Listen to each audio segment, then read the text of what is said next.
Well, welcome to the Carroll County Commissioners meeting for March 2nd, and I would invite you to join us in the Pledge of Allegiance. I pledge allegiance to the flag of the United States of America and to the republic for which it stands, one nation, under God, indivisible, with liberty and justice for all. Thank you. And first up here is regular meeting minutes of February 16th. I'll make a motion that we accept the regular meeting minutes from the regular February 16th meeting. I wasn't here, but I'll second them. Okay. So I have a motion and a second to approve the February 16th minutes. All in favor of that motion, please say aye. Aye. Aye. Motion passed. And then we're ready to approve claims. We kind of have a short claims list today, but that's good. I'll make a motion that we approve claims as presented. I'll second. Okay, so I have a motion and a second to approve claims as presented. You know, I can remember years ago when we used to go one by one down through there. All in favor of that motion, please say aye. Aye. Aye. Motion passed. And now, I find my agenda here. We are ready for Auditor Beth Myers. Yes, I would like to introduce Greg Nipple. He is the new Park Board President.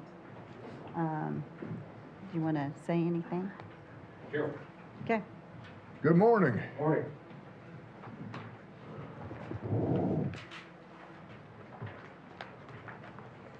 As you all know, the past president, Bob Burton, passed away in January. Yeah. Close friend of mine.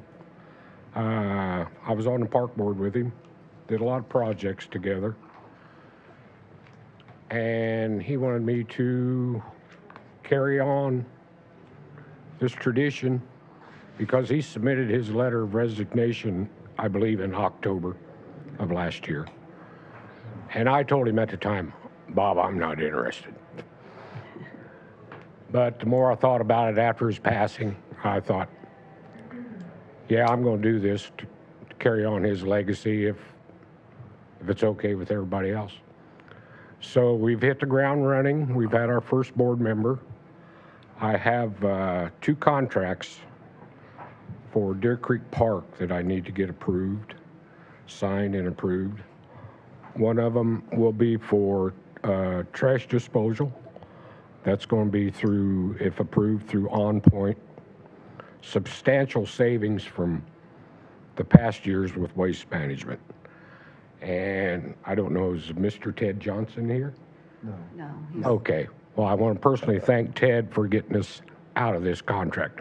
We tried for a couple years to get out of it, but we had to let the contract run its time and expire. And the only other contract I have is for the pond maintenance at Deer Creek Park. I need to get that approved. And we also need a board member for the park board. If you know of anybody that's interested, I've talked to a few people, asked them if they'd be interested. They wouldn't give me a yes or no, but I said, if you decide you want to, please come down to the courthouse and see Beth, and maybe we can get the board full. I also have one outstanding project that was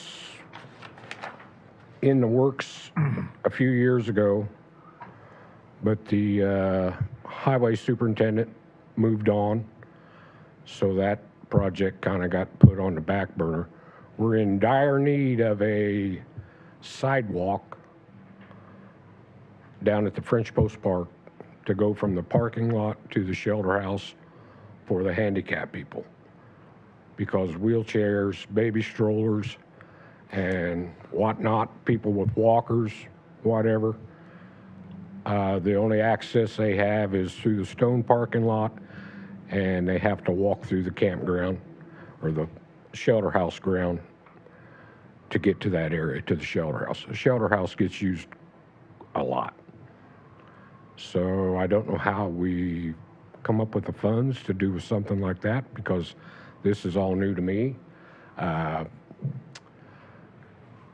could probably raise donations, but I don't know where the donations go. I don't know if there's We'll a grant. work that all out today together. Yeah, okay? I don't know if there's a grant available through ADA.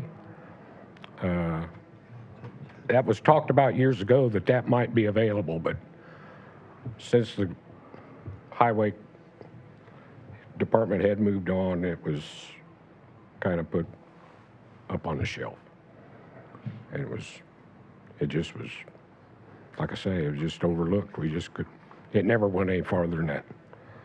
Other than that, that's all I have. Okay. And I don't know, do I give Beth the 2 contracts? Yeah, we, Give it to you. yeah, please. I want to respond that you said a good friend of yours was Bob Burton. He was to all 3 of us, too. Yeah. And we put a lot of confidence in him and had a lot of success with Bob. And so we're going to miss him like everybody else. Well, we're looking forward to working with you now. Now that pond maintenance contract, if it's paid before April the 1st, which Time. I don't know how things work. Well, they have to approve it. and Yeah. You have money in your budget, I think, for pond There's maintenance. like a, Line I item. forget what like a $70 or $80, 8127 is the yes, savings. yes.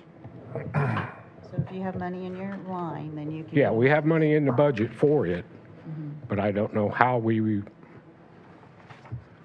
come in and we'll help you. fill yeah, out the yeah, form. yeah, that's me. But I'd like to save the $81. Uh-huh.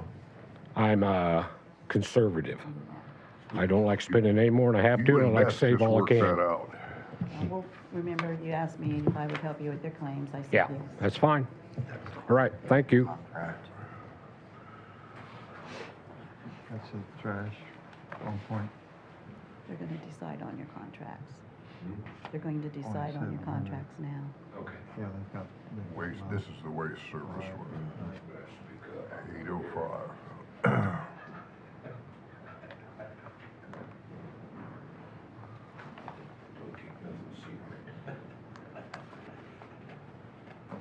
I'll move that we endorse both these contracts, the aquatic control and the on point for the removal of trash.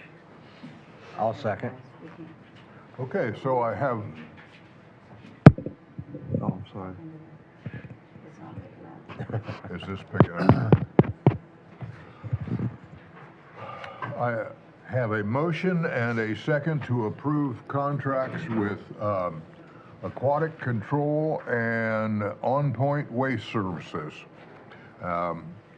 The aquatic control contract is for 8120, no, that's savings, 8127. It's 262773 is for the control. And you correct me if I'm wrong on any of this, okay? And the 26 contract for the trash hauling is $805. So, having both motion and second, I'd call for the vote. All in favor of the motion, please say aye. Aye. Aye. Motion passed. Now we'll get these signed for you.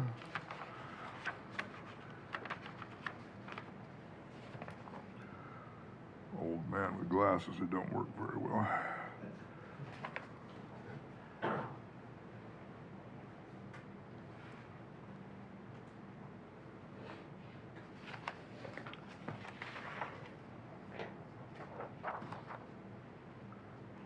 Go ahead. Okay. 3, 2.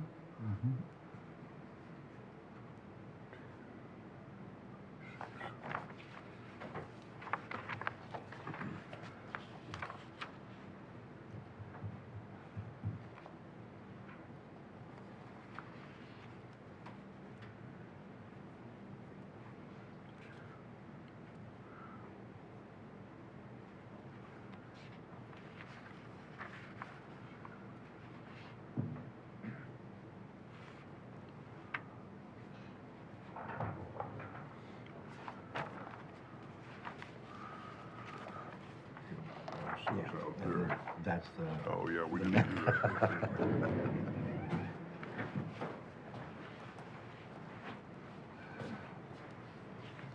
Want to autograph that? Take these into my office and let the girls copy that for you, and then I keep yeah, the Lauren original. was absent.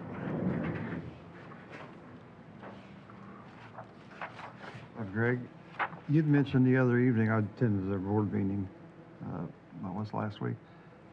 And I mentioned about stone, Yeah, Deer Creek. yeah. Okay, you want to address that now? Yeah, if, the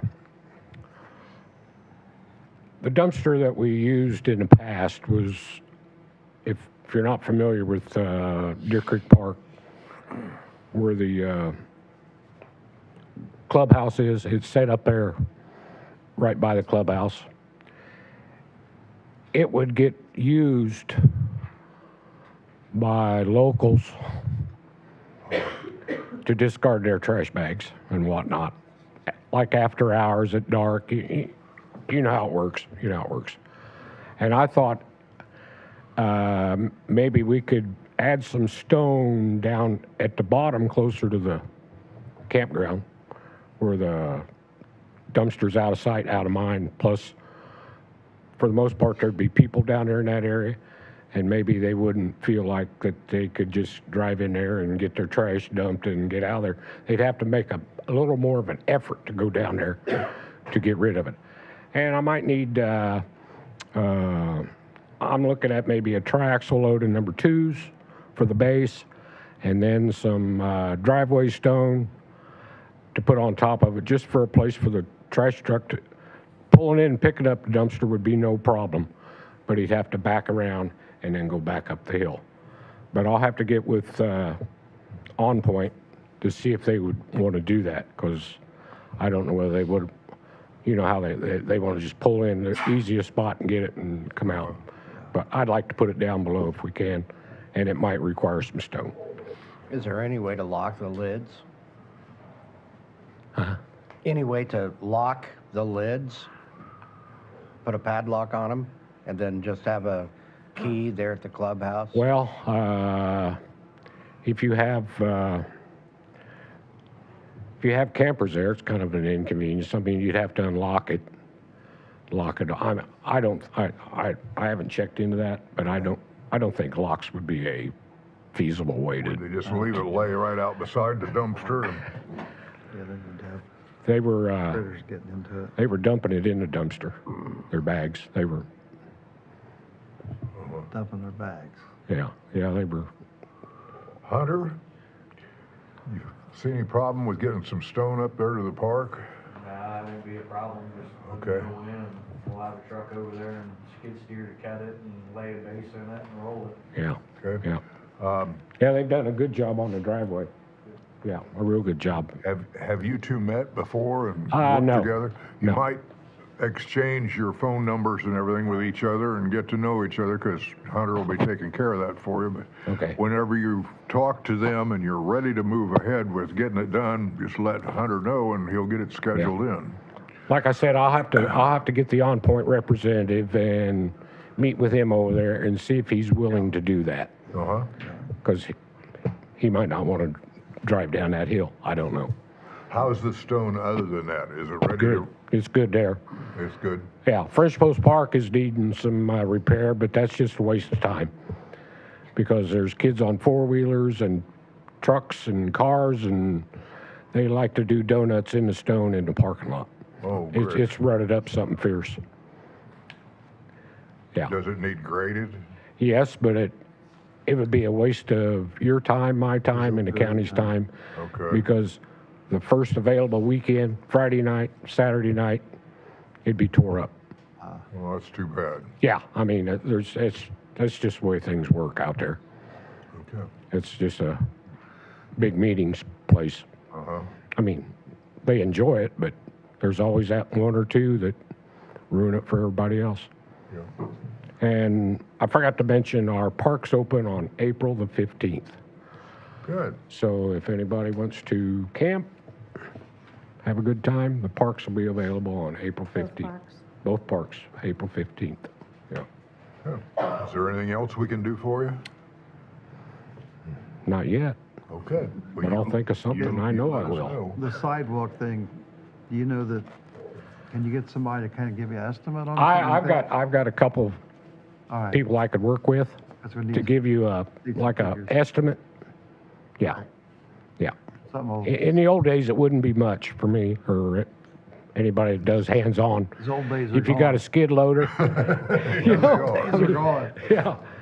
If you got a skid loader, you just skid the top off and get your grade ready and compact it. And unfortunately, concrete now is about $180 a square yard. So there's where your expense is at.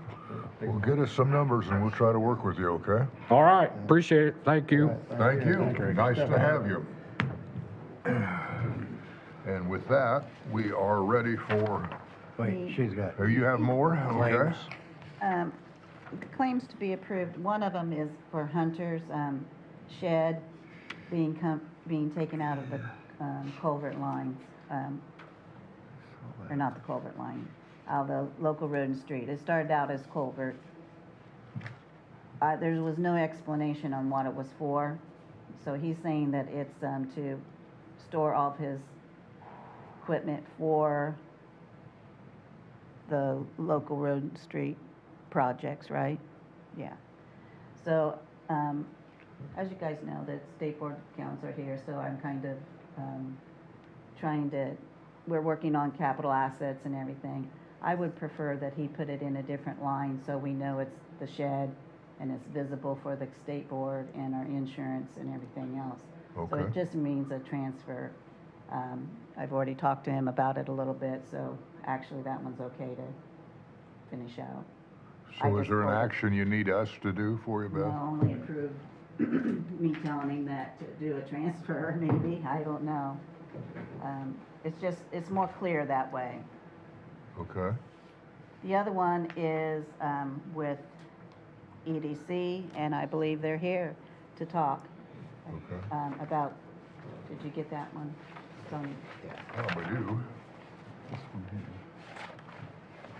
Hello. Good morning. Only,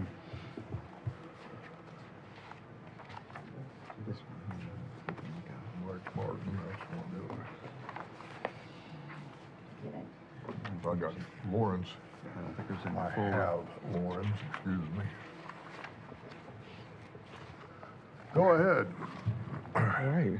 How are you this morning, Jim? Good. How about yourself? Good. All right. Well, good morning, Commissioners. I am here today to present the invoice for the Carroll County Fiber Project. This invoice is in the amount of $462,660, which is 30% of the total cost of the county. This will leave $308,400 remaining to be paid left by the county once the project is completed. And again, this is for the work done in phase 1, 2, 3, and 5 that has been installed, and that Miami Cash REMC or Broadway Broadband, they are working right now to calling customers and getting them connected in those phases. And then this will they still have more left on phase 4 in the areas outside of the project area to be pulled in before they can complete splicing and tying it all in together. Okay.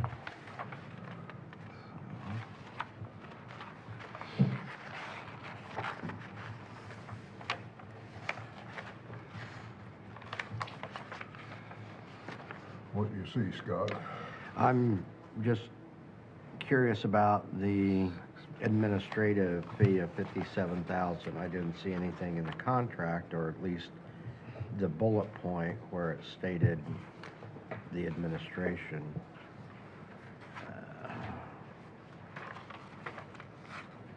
Do you have, I'm looking at the first page here.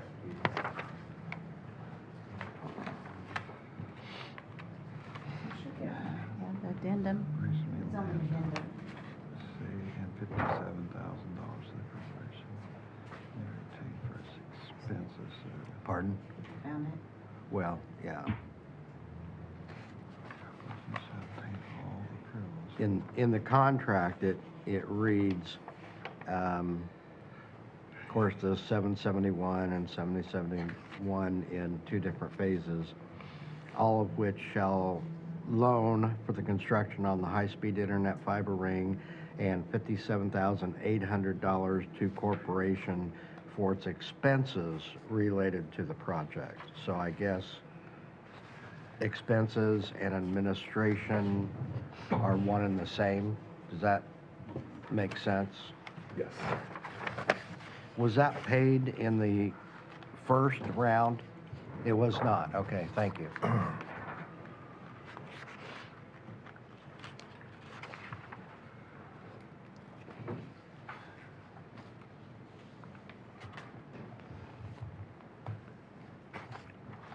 Beth, for some reason, the first check that went out, wasn't it 800 and some thousand?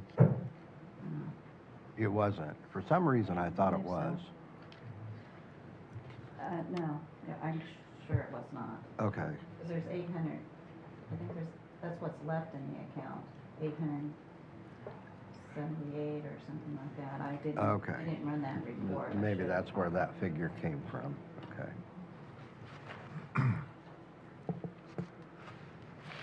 What was your first payment, Miriam? I thought it was the 771. Should have been. Okay. 771. You see it in there, Lauren? 771, then we got this request is 400.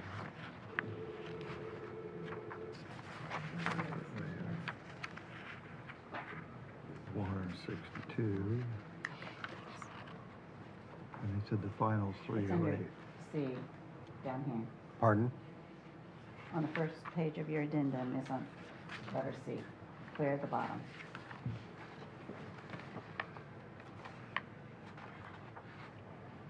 Which was, 50% of the RMC contract. Okay. 771. What's that, million? And 308 left. 62. And this is all ARPA, correct?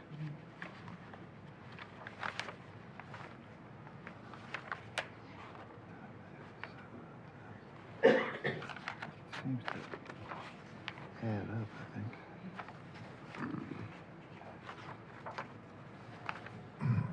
That's 0.6. You need a calculator, Lauren? No, I just did. So you have 1/3 of the fiber installed? Yes. Yeah. I believe phase, More than 1/3. yeah, more than 1/3. And phase 4 is also a much larger area Larger, yeah. too. I thought that's what I said the other day, but I wasn't sure. When he was in here, was it January? When the representative, Beginning of February. was the first meeting in February? Okay. I knew it'd been a little while ago, and he thought everything should be completed End of March. by the end of March. They had to stop, of course, with the freeze and the rain to be able to thaw, so that way they can pull that fiber through the conduit. And I figured it'd all be weather related, Yeah. so.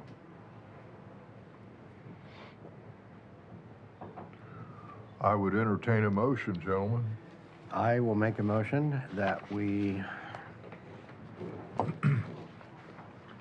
fulfill the invoice of $520,000, which is $462,200, and then the $57,800 for administration fees, totaling the $520,000. I'll second. Okay. I have a motion and a second to pay this invoice. Do we pay this to Carroll County Economic Development and then you pay it on, or? They're the conduit in Okay. between the two. By the way, I was referring to Scott early on there of looking through the contract because he was very active in it when it was being presented to the council. And not only that, but he has a better memory than me. So does Lauren, so. I don't know that I go that far. It's gonna go back. So anyway, I have a motion and a second to pay this invoice, which in total is $520,000. All in favor of that motion, please say aye. Aye. Aye. Motion passed. All right, thank you, Commissioner. Thank you. Do we have to sign Need anything this here? one? I think it's in theirs and I think it's already signed. I got it. Yeah, we already did it. That's a contract.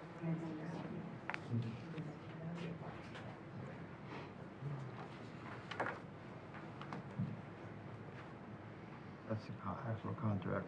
No claim there. We need to sign it somewhere. Yep. Go to sign. Just sign bottom of this invoice. That's what I was thinking. Sign it just down here. And date it too.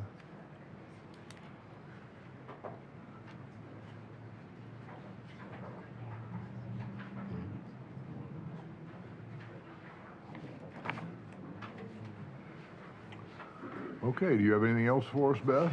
Yes, I do. I have one more thing.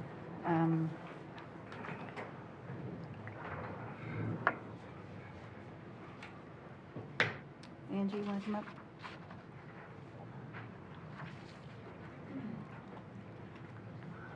I have information that I want to share with you. I've had a phone call from Angie. I've talked to Kim about someone calling them and asking a lot of questions about Carroll Manor and why are we doing it the way we are. And my first answer is because we have elderly out there in the Carroll Manor. Second of all, we have to pay salaries. I do have a budget status for you for the donation fund and Carroll Manor. Thank you. Come down here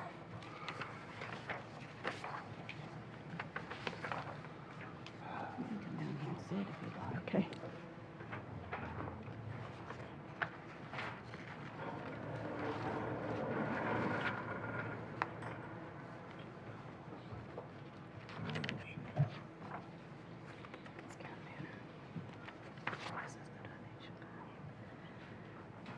But anyway, I would like to report on the Carroll Manor expenses with the help of Kim and Angie.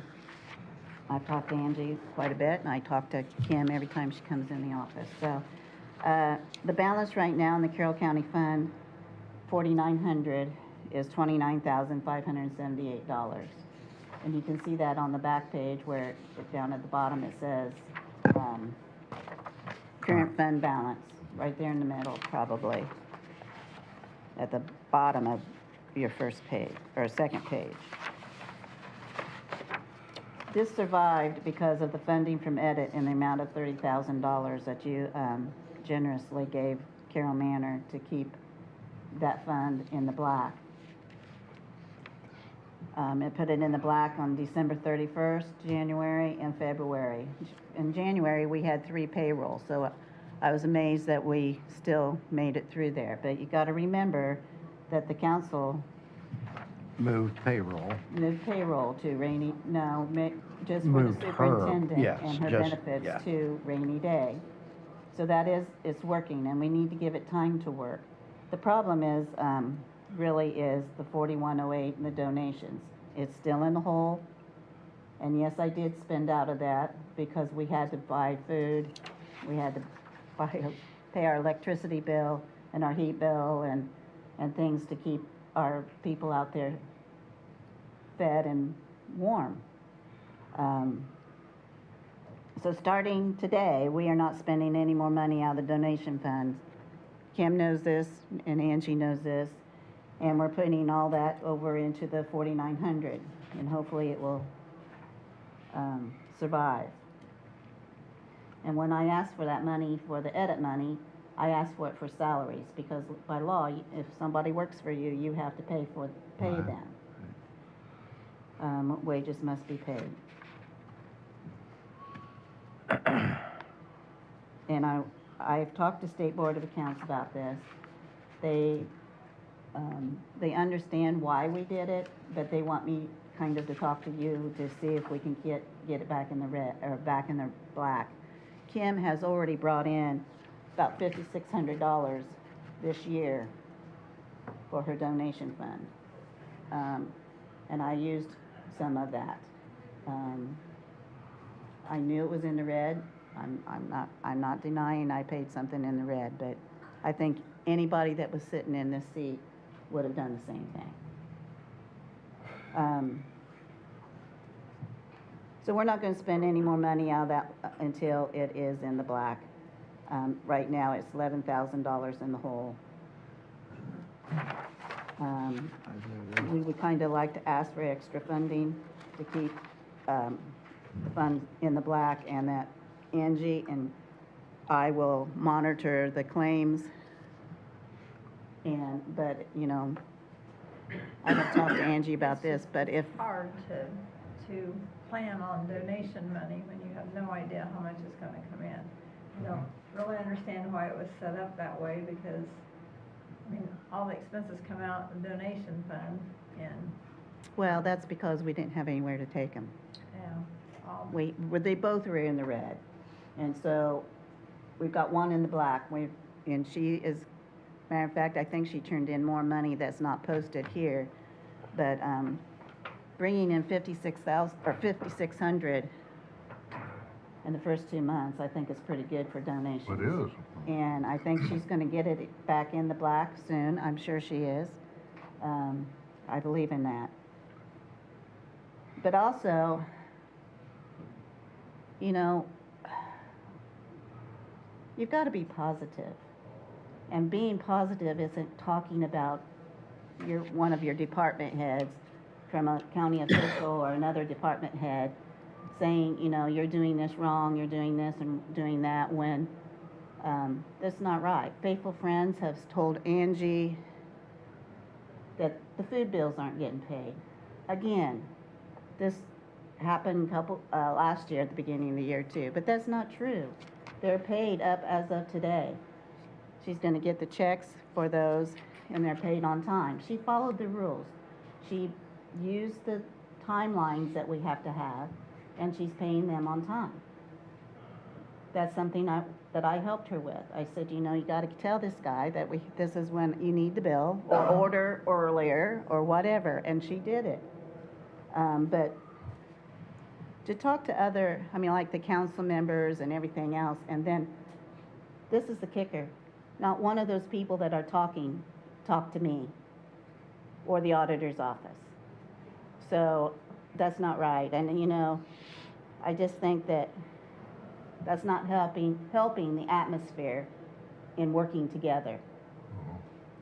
That's my spiel. Do you have anything else you'd like to talk no, about? we need more money in a nutshell, and that's why we're here. We're asking to get, I would like to ask for $50,000. I think that Carroll Manor can work.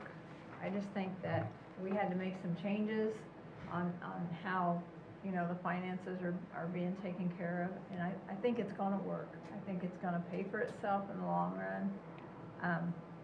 We've got more people now there than we've had in the past, and I think it will turn around. But I think we need more money in a nutshell. I would like to see the donation fund get back in the black so we can go back and forth. It's up to her whether she wants to spend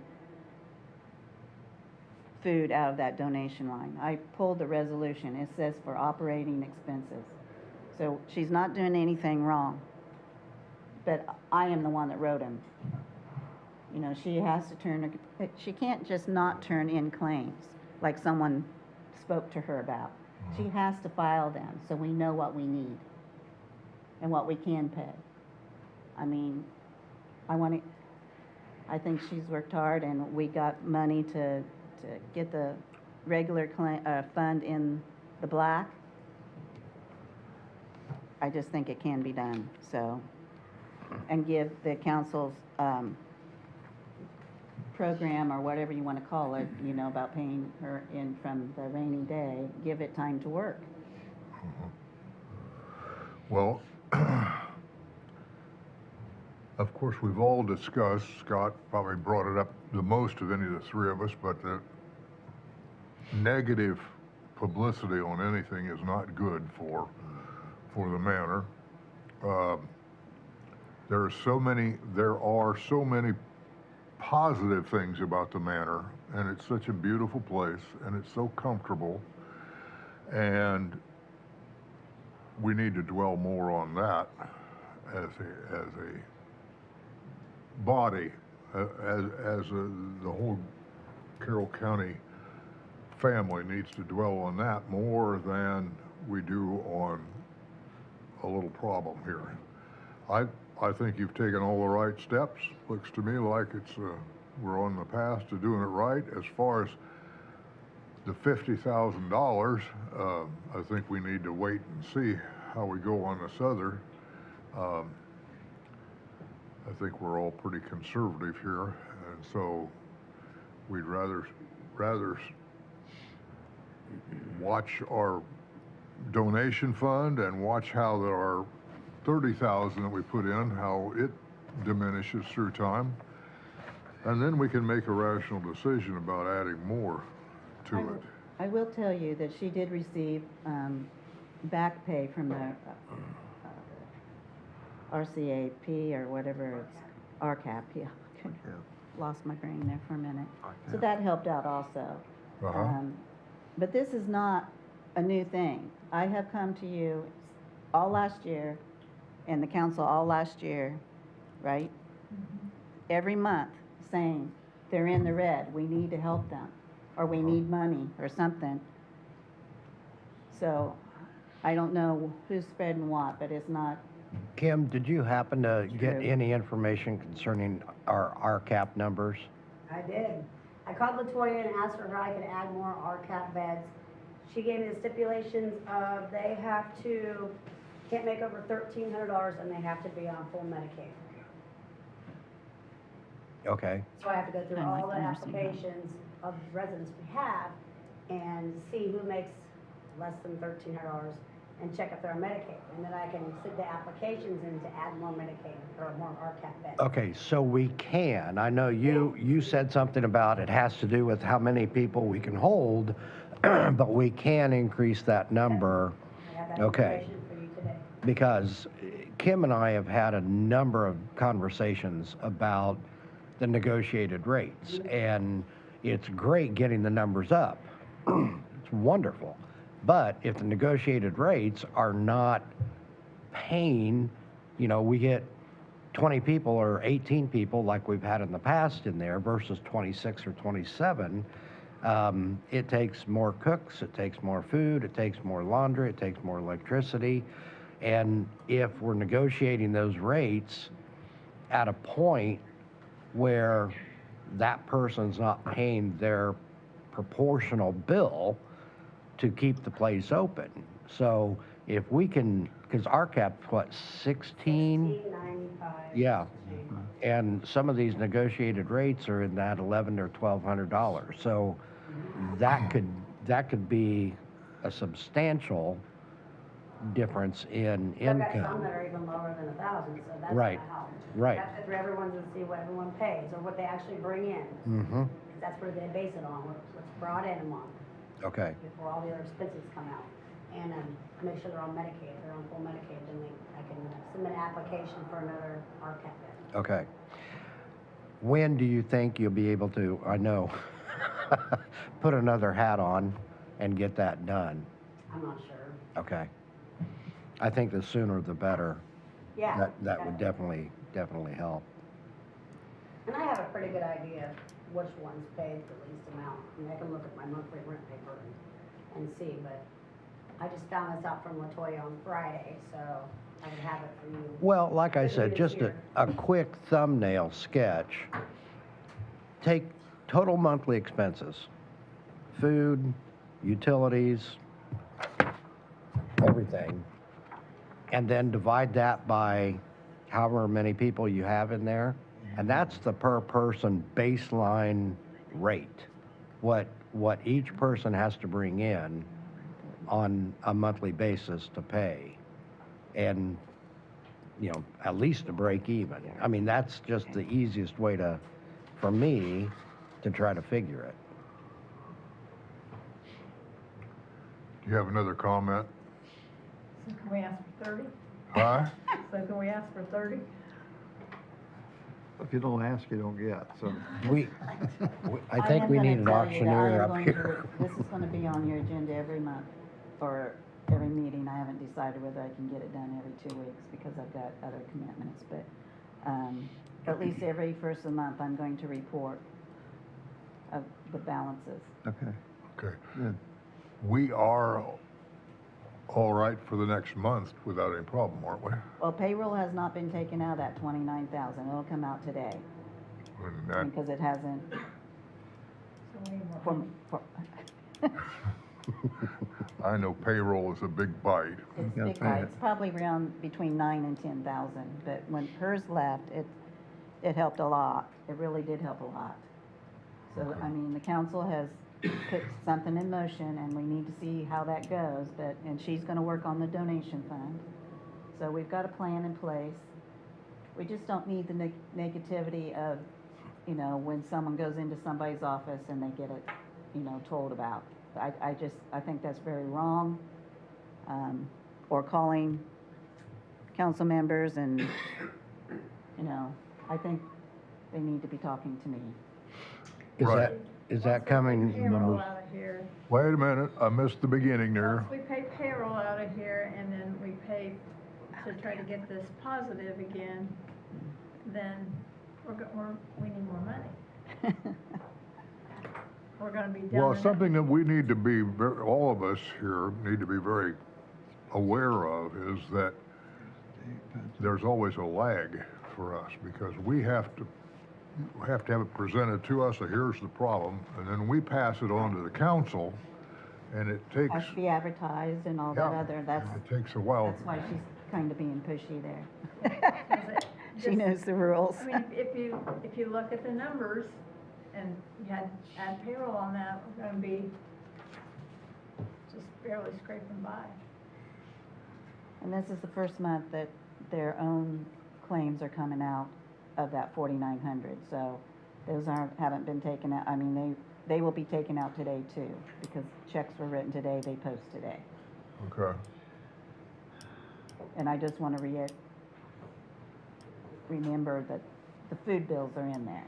Remember what, Beth? These people that keep saying the food bills are not getting paid are not correct. So they're being paid today. She's going to take her checks with her and she's going to get them paid. And I also told her she had to buy food between times to bring those bills in, and we'll write them separate. Okay. Scott, you're wanting to say I, something? yeah, are these claims coming from one particular source, or is it numerous different sources? Numerous. Numerous? Yeah, I mean, there's 3 food bills, I do know that. I think there's No, I just lost my I think I meant the negativity claims. oh yeah, those were all utility bills. Not all utility bills, but mainly utility bills, because we had to keep the place warm and going. But we also threw in some others that she just add, like the inspection guy or Ajax, the exterminator. No, Is that what you mean? I'm not for sure if I was clear. Okay. The people that are making these comments, is it coming from numerous sources or from one in particular source? I don't know that. Okay, I would say numerous. numerous, okay, very good, thank you. But one phone call from the faithful friends would have answered the question, yes, the food bills are paid, or going to be paid on March the 2nd. That's all it takes. That's all it takes. So, And we've run into this many times.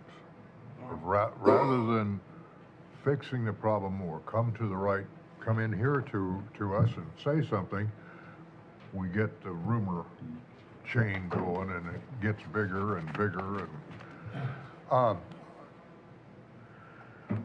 my opinion, of course, is the same as it's always been, and that is that this is, an establishment that I don't mind subsidizing. That's what it was built for.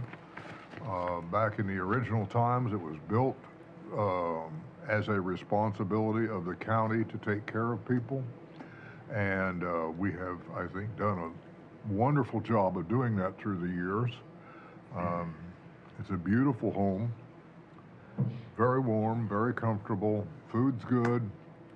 It's a very homey atmosphere, and I don't mind myself. I will be voting to subsidize it for whatever we need to do to keep it going.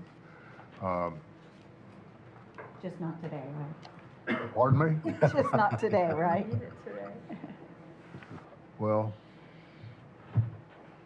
is either one of you in favor of taking action today to put more money into the accounts? I am. I think it's worthy of sustaining and make it, see if it is gonna work. So you would like to put a little more money into I it? did think we ought to help them out, and you got people out there, you know, they gotta be taken care of. Yeah. And I know, Kim, your income, you know, if we look at a balance sheet, your income varies throughout the month, right? I mean, not all the RCAP money comes in at the same time, No, not all RCAP the is social Paid security. 2 months, the prior months, 2 months Okay, before. so it's in arrears, So whenever, that's how they do it. right? So right now, we're getting stuff from, you know, January. So we'll get January's. January's payment for RCAP in March. Right. So it's always been 2 months Okay. back. But there's not a steady stream of payments coming into the home. It's staggered throughout the month, correct? I mean, one week you may have $8,000 Oh, yeah. coming in, and It one depends week on you when may they get have their Social Security 15. checks. Pardon? When Yeah, you get your social security checks, it goes by your Very- last name. right. Some people get them at Right. the beginning of the Yeah. month, and that's my first through the 15th. And then my second group is usually the 15th The through 15th the of the 30th. month. Well, I'd entertain a motion, Lauren, if you Well, want to. where do we feel it may come from? we said it got it from, last Edit. time was from, I would say rainy edit day. as well. Wasn't it from Edit that we got The it from? 30,000 was Edit. from Edit. Okay, got rainy day, And yep, Rainy Day is being helped, or is helping with her salary. Cume Cap has helped also. I mean, that's still on the board for her elevator, but I hear it's working. It's a temporary fix. yeah. Temporary If you temporary fix. fixed it could go down at any time. And that was 12,000, almost 13, I think, so. Well, I look at, with edit, we get an X number of dollars every year, so Right. that fund is Re- yeah. replenishable. Right. And it has gone up through the year. Right, and rainy day only happens when the council says, okay, we're gonna take 10% of our Put it back budget in. and put it in there. So it may happen or it may not. So I think that's your red folder there, that's Edit. It will tell you what is kind of left in that, not left in the fund, but left from this year's If amount. I recall, we get amount. 637, We're getting 647 on an annual 8 basis. or something like that. but Something like that. You did not budget at all, Correct. so. Yeah, I think there's over $1 million, Right. I think, in edit currently. Well, I was just talking about what you were receiving this year. Right, right. What about the gambling? We still get stuff from Riverboat. Riverboat. How much do we have in that? I don't hold you I'm to thinking figure, it's but. like between 400,000 and 500,000, but I'm not sure.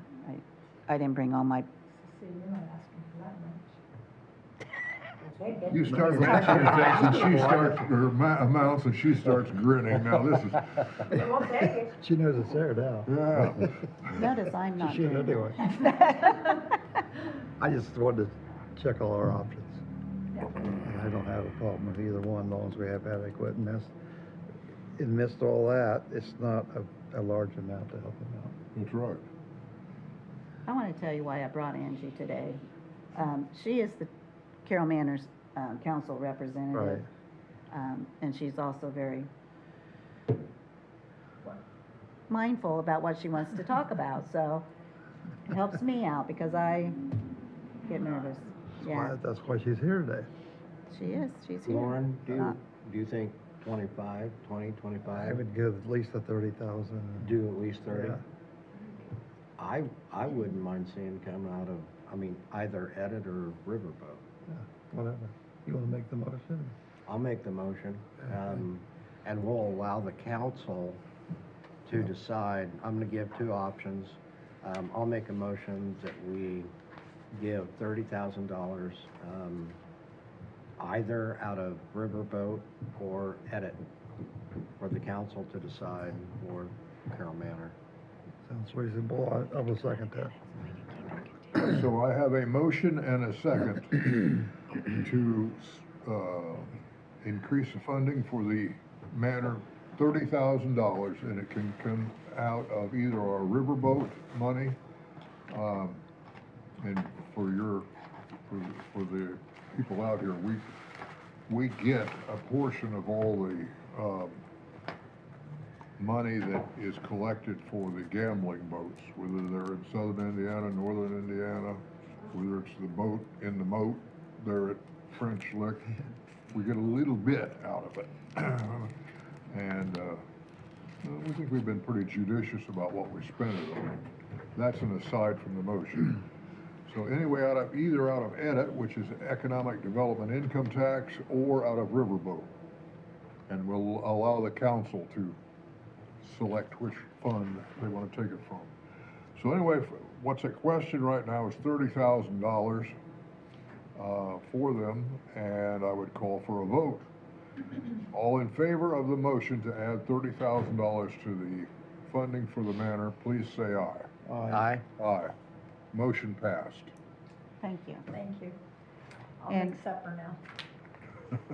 Oh, for me too? Is that for all of us? I just Bill. Well, anyway, Jeff had his what hand Angie and I are going to do, and she doesn't really know this yet, but when she files her claims, I want Angie to come in and we're going to look at them.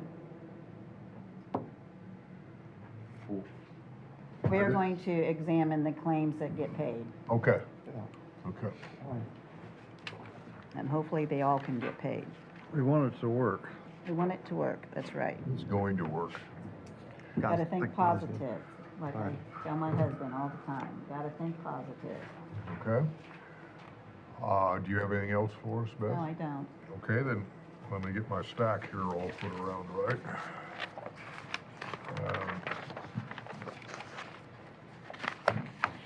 We are ready for our highway superintendent. Good morning, Hunter. I'd like to just ask, it's getting close to time where we need to advertise for our oil for the year, for chip and seal and for Durapatching. And I gave you a copy, I'd like to see if you guys would be okay with just rolling over our bids from last year to this year. By talking to both of our oil guys, they said the price ain't really changing this year. And Asphalt Materials said they just roll over from last year to this year. So instead of having to advertise it, wait a week and advertise again, we can get oil. If you guys sign off on this, I can get oil this week and we can start Durapatching next week if the weather's decent enough. Hunter gave me a call. Well, we talked about a couple of different issues, but I said I cannot believe, the way everything is priced, that they're the same price as it was last year. Yeah. It didn't increase. It did not. It did not. He said it's not going to increase. And I guess a lot of counties, after talking to them and talking to White County's one of them and stuff, they're going to every 2 years you can push it to 3, but I'd rather stay at just every 2 years getting bids, and you'll stay locked in at that every 2 years. Well, if the oil prices are going up, it's good to Yeah. get them locked in. If they're going down, we Yeah. don't want to. Yeah. Okay. So what actions are you wanting us to take? I'd like to see if you guys would just approve for me to roll over the bids from last year to this year and sign off on it. Okay. What do you think, guys? So this doesn't have to be bid? You say every 2 years? You can go every 3 years, they say, but a lot of counties, after talking, they only do a 2-year thing. So that's what I'd like to do, is just take last year's to this year, and then next year we'll bid it again. Okay. I'll make a motion that we allow our highway superintendent to roll over the oil bids from next year. That way he can get started on some Durapatching after the rain this week, but hopefully the warmer weather. I'll second. So I have a motion and a second to continue the bid on for prices. And actually, the oil companies ought to be pretty happy with that, because they're going, Yeah. I'm sure, down in price that they're Somewhat. buying it for. Doesn't reflect much at the pump. Yep. All in favor of the motion, please say aye. Aye. Aye. Motion passed. And if you can just sign probably 2 copies, because I'll need one, and then Beth will leave one.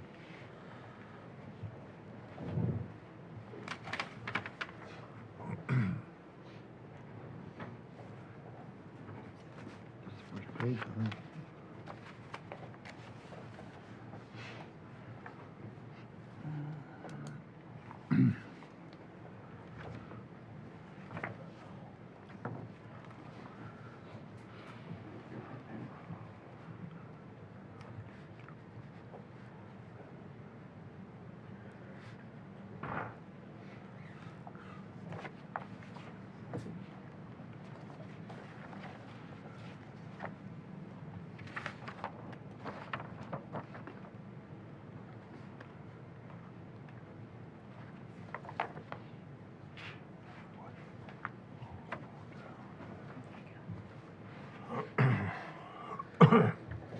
Next item. And before I forget, Bill, if you have a chance right after this, I had it sent over to Beth's email for the community crossings. They need your signature on a e-sign or whatever. So they sent it to Beth's email for you Today? to. Yeah, Okay. they just sent it. I just got a text saying. Right after the meeting today? Yeah, whenever you get Okay. time afterwards, if you Okay. can just sign. Scott already signed on his part. You need to sign Okay. And the next thing I was wanting your guys' permission is if we can, the last few years we've been switching to 410s. I've seen a big difference. I think it's great. Highly recommend it. We get so much more done. Big turnover on attendance. A lot of people can schedule their doctor's appointments on Fridays and stuff instead of taking off through the week. So I'd like to ask if you guys would allow me to start the 410s the 16th of this month. That way we can get out there and get patching early this year. We're already starting to grade earlier this year than usual, so we're hoping to keep that going and get kind of ahead of the game this year, hopefully. Did we get the old grader running? Got her running, yeah. Good. Yep, she's Good. up and running. It ended up not being too much of a issue. Okay, good deal. Yep, it was only down a couple days, so. You wanna do this all summer long? Or Yeah, fall? usually we, like last year, we stopped, I think, in like October, usually. And I think we started last year, like the 1st of April to like October-ish. But like I said, if we can get the oil coming, we can get started on some other little projects before the big projects hit this year. So that's the reason why I'd like to start just a couple weeks early and give us some more time out there. Excuse me, is there one of you, as far as the management staff, are they, one of them in on Fridays there, or? No, so what we've been doing the last few years is we have call out, so one of us takes on call. Either one of the foremans or myself takes on call, And if there's an issue, then we have a call-out crew that goes out, just like if it was Saturday or Sunday. We have a crew that goes out. And I really haven't seen, I know like just last year, maybe I haven't seen a big like difference. Obviously, it depends on weather and stuff, on call-outs. But you do have someone there to answer the phone? No, not on No? Fridays. We put it on our, on the phone answer machine that she'll switch it over. that. That goes to voicemail saying that we're only in Monday through Thursday till 5 o'clock. So do you check that on Fridays? Yeah, I Okay. try to. Now, it's not guaranteed every Friday, but I try going in at least on the weekend. I'm usually there at least one day on the weekend doing something, so I'll check it. But it states on there if they call over there, if it's an emergency, they call dispatch just like they would on Saturday or Sunday. If there's a tree down or something like that, it just follows the same. I didn't know whether they could forward that to you. Have it forwarded. Well, we was trying that last year, and it just was not working out like it should with the phone company. It wasn't really working out, so we just run like we would on Saturday or Sunday. They just call dispatch if it's a tree or flooded waters or whatever it is, and then they give one of us a call. Okay. Do you leave that message on the answering? Yes. Yep. Good. Yep. I'd entertain a motion, gentlemen. I'll make a motion that we allow the 16th of March for the Highway Department to begin the 4 10-hour day shifts. Do we put an ending date on that? I think we did last year. October? I think it was October. Yeah. Okay. It'd be the First week. Beginning March, Probably, yeah. March 16th, ending October We can, 15th. there you go. Yeah. I'll second that. Okay, I got a motion and a second to allow the Highway Department to begin on March 16th and ending on October 15th to have 4 10-hour days and then discontinue operations on Saturday except for emergency. Is that correct? All in favor of that motion, please say aye. Aye. Aye. Motion passed. And just one more thing, just more informational. We had on 500 North a big structure kind of start collapsing. There was a wreck there, shoved the guardrail off. We went out there, and it's actually just under what a bridge should be, so it's on us. It's not on the bridge inspection. It's just a large structure. So it is on us, and it's desperately need to change. We put some cement barricades up so people don't get off the edge, but we are in the process of getting that going and just letting you know that it's going to be pretty pricey. Just the culvert we're going with is going to be anywhere from 50 to 60,000, and then that's not accounting having a company come in and actually put it in. So just an update there that we're going to have a big hit coming out of there. And we already had a big hit this year with the bridge that we had to redo on 50, so. Okay, we could look it up here, but what, it's 500 north, what's the east-west coordinates? 250 west, 250 Kenny west. Berkshire. yeah. Kenny Yeah. Berkshire lives. Do you know where he lives? Who? Kenny Berkshire. Okay. It's, you can't miss it. If you drive down 500 north and I it's saw it the just, other day. okay, yeah, you can't miss it. But it's desperately, it should have been caught quite a few years ago and should have been on the books to, Yeah, then we could do the culverts too. We still do those? yeah, we still do those. So that's the next, I'm not totally prepared yet, but I'm wanting to present to you guys. I've been looking at a system to actually get something in here that we have a system to log in our culverts and their wear and tear and all that. We really don't have nothing like that. We have a, culvert crew, which the last couple of years has been several different people because of the turnover rate. They go out, they're supposed to write it down, and then it just never gets logged in. And other counties actually have a system. It's called Violetics is what a lot of people's going to. I've learned about it when I went to the Indy Commissioner Conference, and then I'm gonna do a class on it at the Purdue Road School coming up this month. It's where we can actually log in, rate them, and have pictures in the system of anything in the county, and that goes with stop signs, anything. It'll log all that in. So we'll have, I'm hoping to get a price on it, a total price of what it would cost to have this system to do everything. And it rates your roads too. You put cameras in your trucks and it'll rate the road. So like now we go with a engineering firm to rate our roads and goes off of that. This system will do all that. It'll do that. It'll log in the culverts. It'll log in the sign inventory. It'll do all that. So that's something I'm looking at. That way stuff like this don't happen. Right. Because it would have been red flagged if we would have had an actual system. How long will it take to get that culvert? How long for the culvert? How It's long will it take to get it? 6 to 8 weeks to get it in. We had three options to go with. Kind of the middle one was the one I liked the best. So they said it'd be anywhere from 6 to 8 weeks to get it in, and then they come out and build it on the road. Since it's a big structure, they have to come out and build it on the road, and then we'll place it. I don't understand. Build it on the road. It's a metal. Because it's the metal, yeah, we're going with I'm hoping to go with the aluminum arch to put in, because we could either do that or we could do the cement Concrete. ones, and that was, yeah, and those was way more expensive than going the aluminum.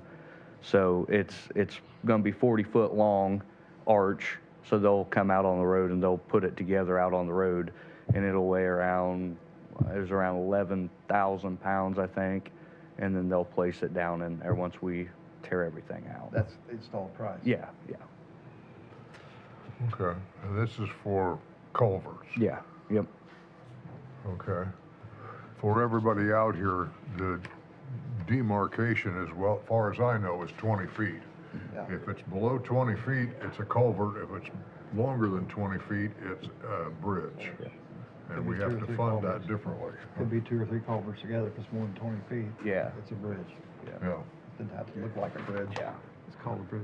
So hopefully I'll be coming back in the future with an update on the new system so we can stop this from actually happening. Because like I said, we have no documentation on our bigger culverts, Huh. unfortunately. Okay. Is there any issues there now with safety? Have you As had of right now, Get anybody to look at it? we had their engineer company came out, our culvert people brought their engineer out for this, and it obviously needs to be done sooner than later. But as of now, the way it's set up, it's not a danger right now. But if it goes on too much longer, like if that has to go on back order for another 8 to 10 weeks or whatever, then we'll probably look at shutting the road down. What's the weight restriction on now? Is there one on it? There's not one on that one, no. Could you put one on it? Could, yeah. I mean, I don't know the truck traffic, heavy traffic down through there, but I imagine there is some. Yeah, there's quite a bit from that hog barn.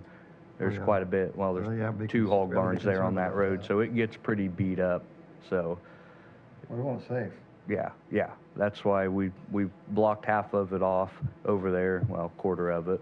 So hopefully we'll get it in. As of right now, it don't look like a threat or a danger, but if it lasts too much longer, if they put that pipe on back order, we'll probably have to talk about shutting the road down.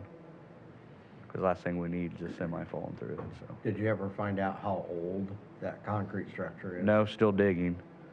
Still digging. That's been the struggle on my end, is trying to find out that kind of stuff. Because if there was, it was a long time ago, and on paper. and it's all gone, yeah. It doesn't have a name. What was your question, Scott? How There's a lot old? of bridges sorry. Because the day Okay. we were all Sometime out we'll look on at that it. Okay. north side, we went by it, and the I-beams were rusted. That's, Yeah. I mean, Yeah, it's And not the- safe. I mean, it was old concrete. I'm guessing 100+ years anyway. That's why I'm hoping to get a new system in place where we can actually log stuff in and actually have a system that'll stick with us. And it will also help, I believe, the surveyor out a lot too, because he can there's different categories on there where he can put some of his stuff on there as well if needed and stuff. Don't we have a culvert book? We used to. Yeah, but We it, used to, yeah. so what I found out with the one I found, is it's not updated hardly at all. I mean, I found some that was way back when, but, excuse me, there's newer culverts that got put in 15, 20 years ago that I know's there, but it's not in the book. Like, it was never upkept. It was never, Well, they usually did it pay Leo once to- a year, once every 2 We years used or to pay something Leo like that. he did the culverts and we bridges. did culverts, right. But you knew Leo. yeah, One yeah, slug, yep, One slug. yeah, I don't think it's been done since Leo. Of course, he's retired. yeah. He retired and Shane My stack took of over. books. See? Yeah, but if he got several, you might. Pardden me? Bill If probably he has has it several, done. you might have that. Yeah. I know we got one on the bridges, but I don't ever get one on calls. Okay, anything else for us? Nope, that's. You guys have any more for him? Take notes. Anybody out here have any questions, complaints about their county road? Not that I'm just opening it up for problems, but, It'll be a long meeting. Yeah. yeah. Thank you. Thanks, Hunter. We're ready for Kim. Carroll Manor. Good morning. Yep, good morning. Well, I have the application for Joseph Smith. He's going through the VA and stuff, so he'll be temporary until he's up on the Medicaid waiver list, which could be years. We have a gentleman that's out there who's temporary now, and he's been there over a year, so he's going to come and take one of our spots. I got the amount there that he would be paying, which is almost $1,800 a month, so that's good. Well, now, Kim, I know I had something. It's in the manila envelope. Pardon me? It should be in the manila envelope, unless you took it out. Is this it? Got it. But I also have another application here. I just got this paperwork, on Friday, so I worked with the rest of it this morning before the meeting. This would be our last person. So all the rooms would be at full capacity. And it is gonna work because with the new RCAP bump, we're already gonna be bringing in over $30,000 a month. That's not counting the RCAP. So, it's working. It's a lot of work, but it's working. But this lady is in Suckley.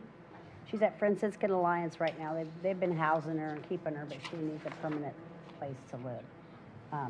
So I just wanted to see if you guys wanted to go ahead and look through this one while we're here, so I don't have to wait till the next meeting because they're waiting on kind of approval. Yeah. This has been back and forth through emails and printing out the information and everything.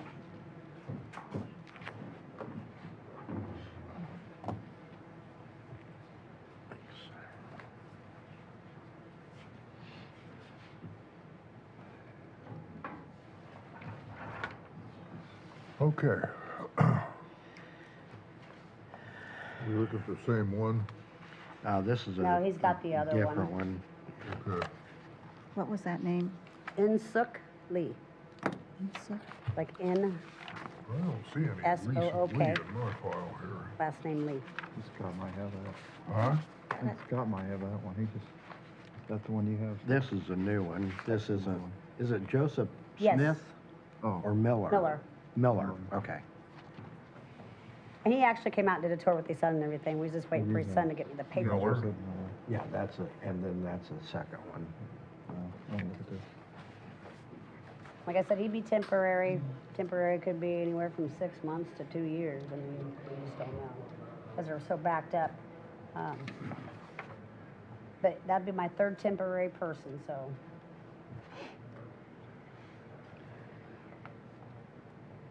So this, Huh. Lee would be the last room. This one, place of birth. She would be number 27. Lee.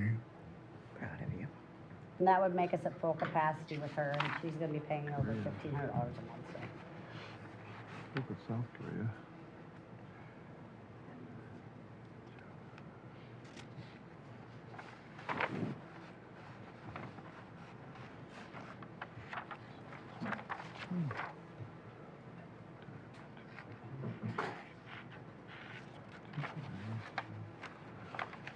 Okay, what questions do we have, gentlemen?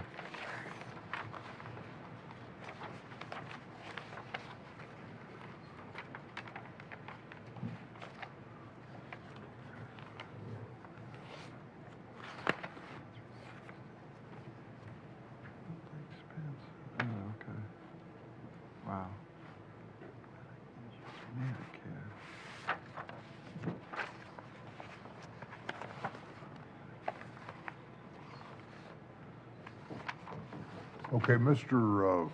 Lee, is it a Mr.? It's a lady. It's a lady? Yeah, Okay. and Lee's a lady.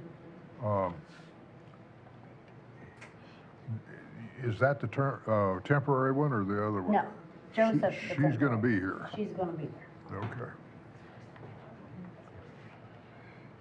Now, does this make us full? Time to add on, huh? Yeah, I've had other calls and I'm like, I don't have anything available. But Joe's gonna be temporary, so that's 3 temporaries. Eventually, they're going to go Right. to Glasswater, because I have a good relationship with Glasswater. So eventually they'll go to Glasswater when their time comes up on the Medicaid waiver list, which, like I said, could be anywhere from 6 months to 2 years. One guy's been there over a year so far as a temporary. So, but $1,800 a month is pretty helpful while we're getting there, so. Pretty good. Has Scott seen that one? And she's over Have you seen 1,500, this one, so. Scott? That's a Miller. Miller, yeah. So if my wife wants to stick me in there, if my wife wants to stick me in there, there's no room? Nope. We're That's trying to give you good. full plat. We got some space in the basement. Yeah.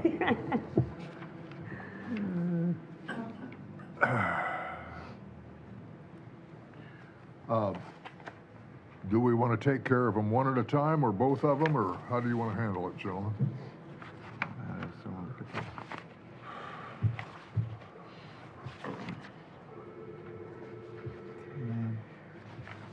Insert? I'd be willing to take them both at the same time. All right. I'll make a motion that we There's the name, accept into the Carroll Manor the 2 applications for Joseph Miller and Insuk Lee. I'll second. Okay.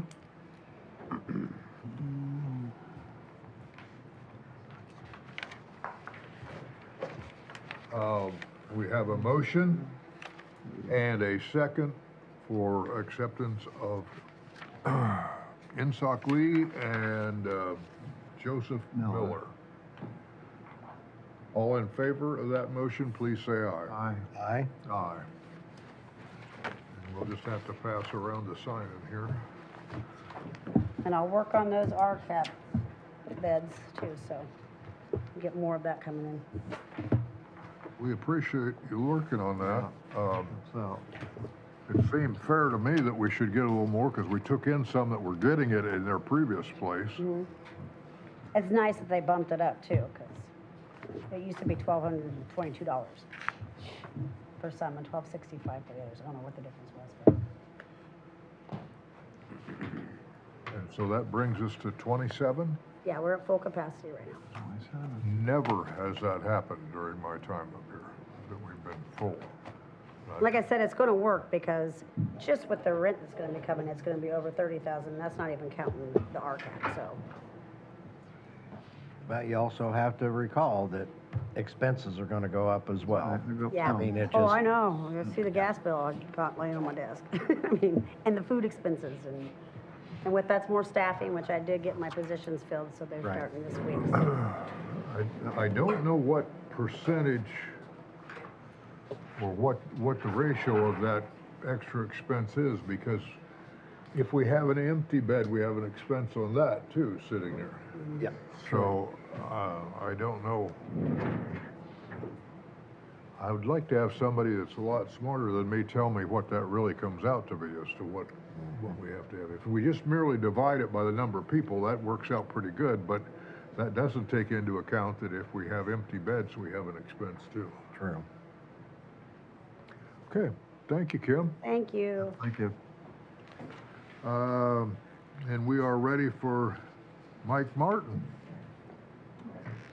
Area plan. Good morning, Mike. Morning, guys. How you doing? Good. You? Great. Just wanted to bring before you the accessory dwelling unit we talked about last week or two. I did get a favorable recommendation from the Area Plan Commission. I think Beth's got this packet here that's got how it's all broke down and what the changes will be made to the zoning ordinance, and it'll have a signature block on the back. So if you guys got any questions with that or any Well, we might concerns. have, let's see, trying to figure out if I have a copy of that here. I would bet I do. I have a spare here. I just gave it to her. I just got it. Oh, okay. I just got it from Cindy this morning, so.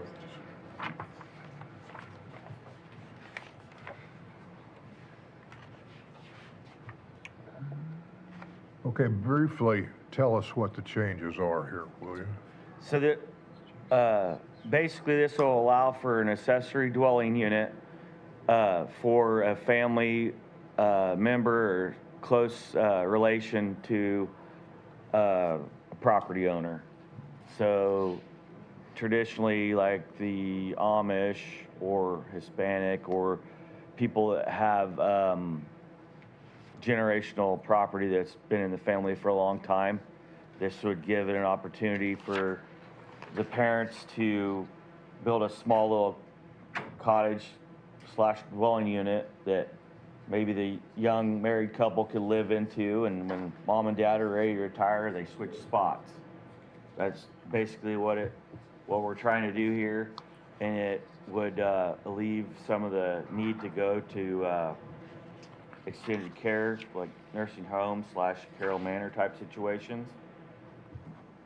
It's not intended to be a short-term rental or necessarily an investment property. It's more of financial security and convenience for the property owners. And like I said, we've been through it quite a bit as a group with the APC.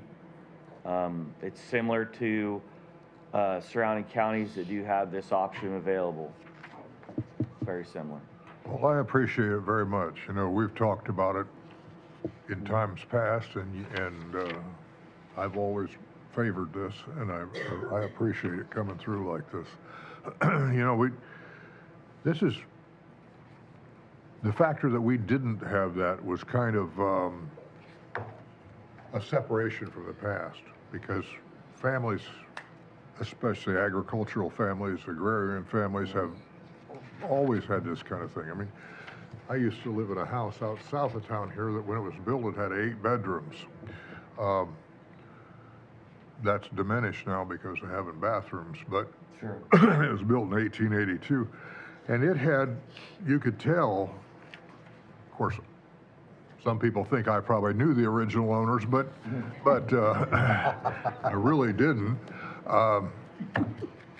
But you could tell there were certain bedrooms that were set up for children, and there was a bedroom that had separate closets, and everything was set up for grandma and grandpa to have a place right there in the house. That's how that they took care of them.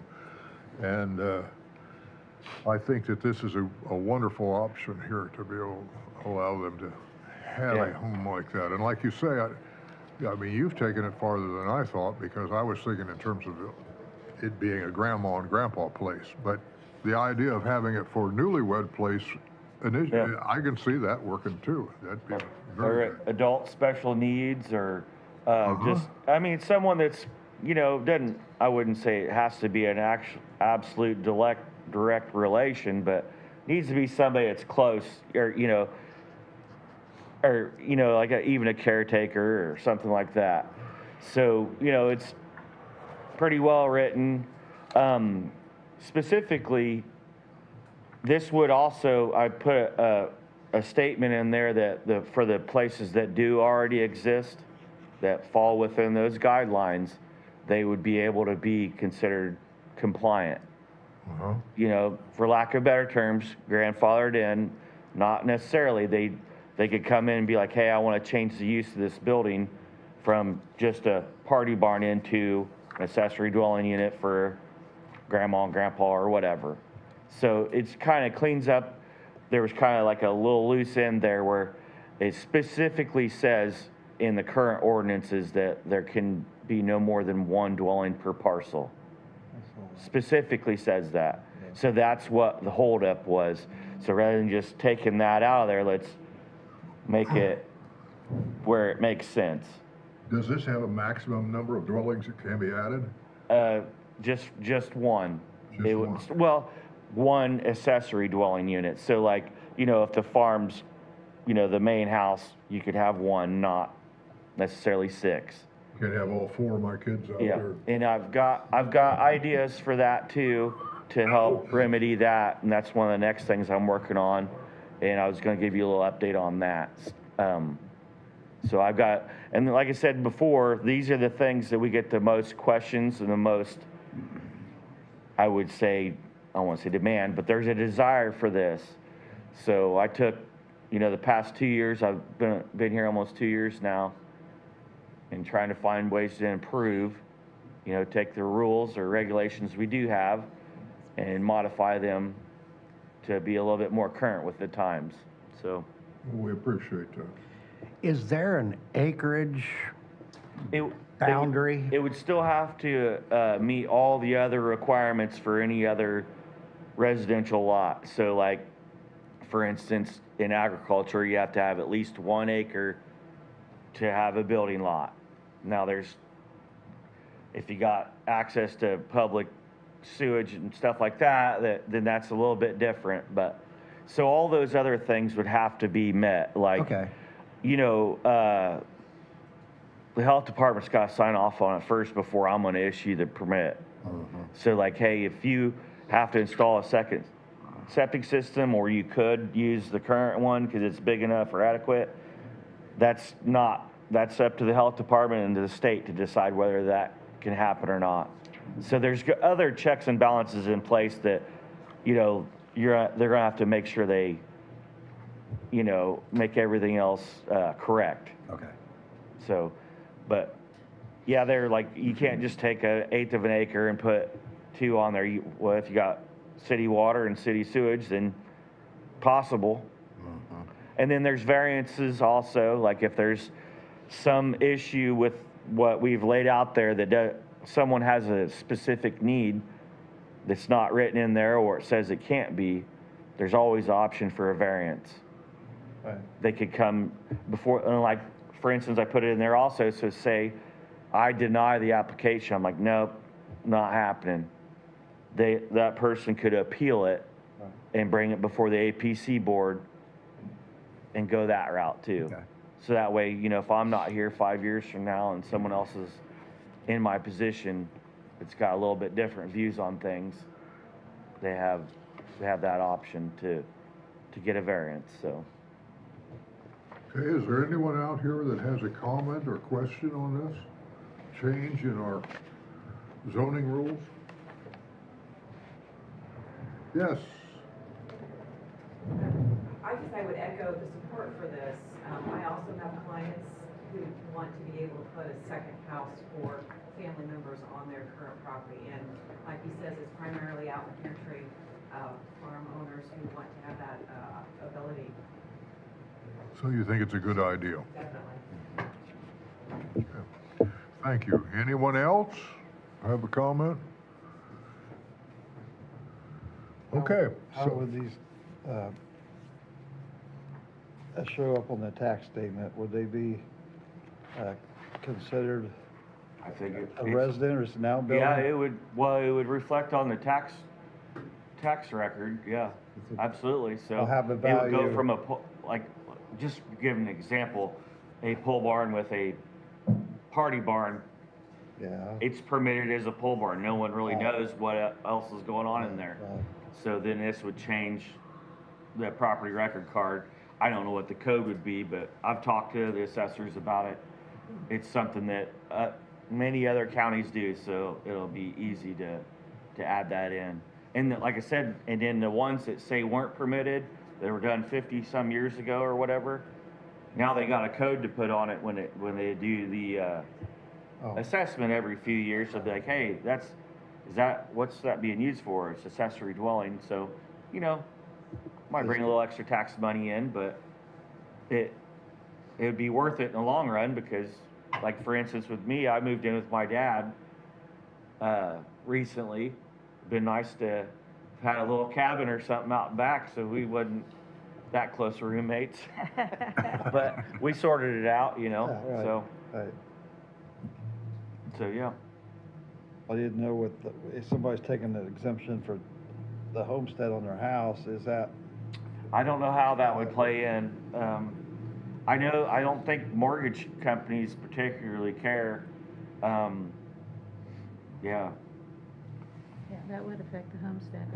I don't know. We'd have to check that out. Mortgage exemptions aren't allowed anymore anyway, so be okay. say it again? Mortgage exemptions, Oh, we don't take those anymore. Okay. I was gonna ask Well- that. My taxes are not bad here where I live, but got other property, and it's, we don't have a homestead, and yeah, going through some things now out there that, because, I mean, we pay a lot of money to different county, sure, I like that, but yeah. when I have a homestead, it makes a big difference. I assume like the properties out here that would fall under this category, I would assume that they were going to sell them or list them. Now they could actually flat out state in the listing that this is an option, you know, so that, Oh, yeah. you know, for a family that lives in a county where this isn't allowed, but they would like to cohabitate, That option. I don't see how it would really hurt much. And there might be some unanswered questions, like a lot of the what ifs. Well, there's a lot of stuff going on right now that we don't see anyway, so this gives us an opportunity to kind of help guide the process a little bit better. Could the auxiliary property ever be sold off separate? No, it would be intended to be either stay as it's used, or it'd have to get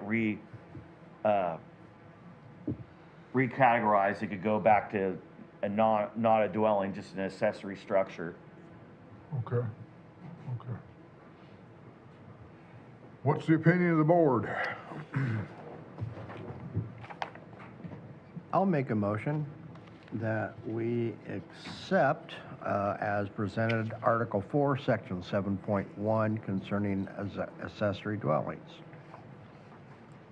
I'll second. Okay, so I have a motion and a second to Article something and something else.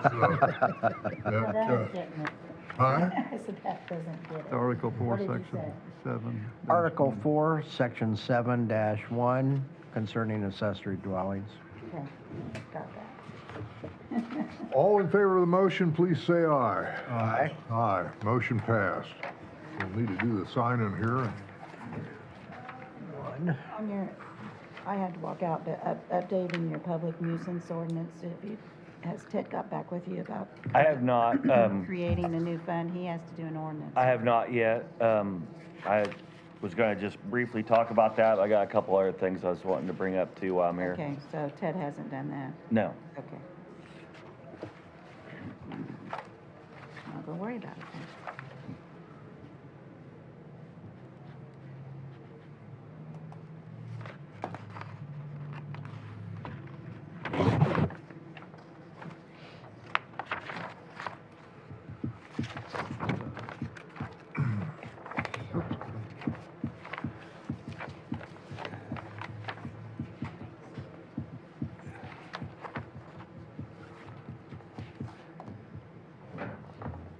A couple of them, Beth? Yeah, that would be, yeah, he'll need one.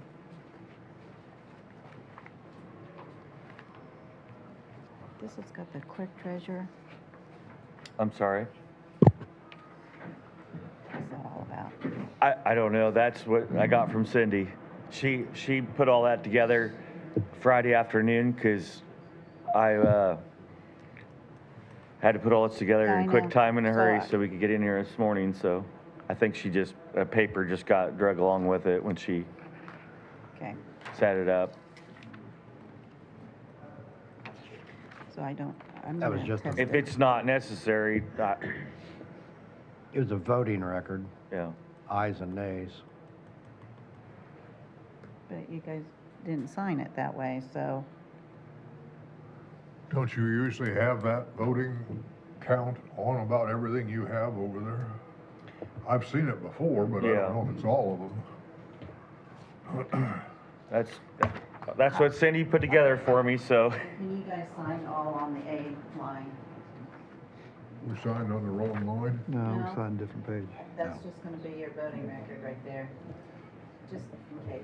I'll change that to auditor. I saw that go through. Oh, yeah.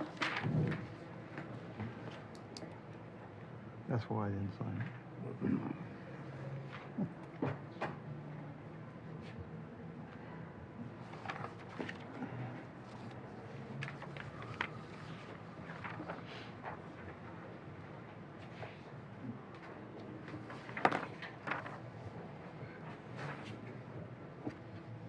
Nope.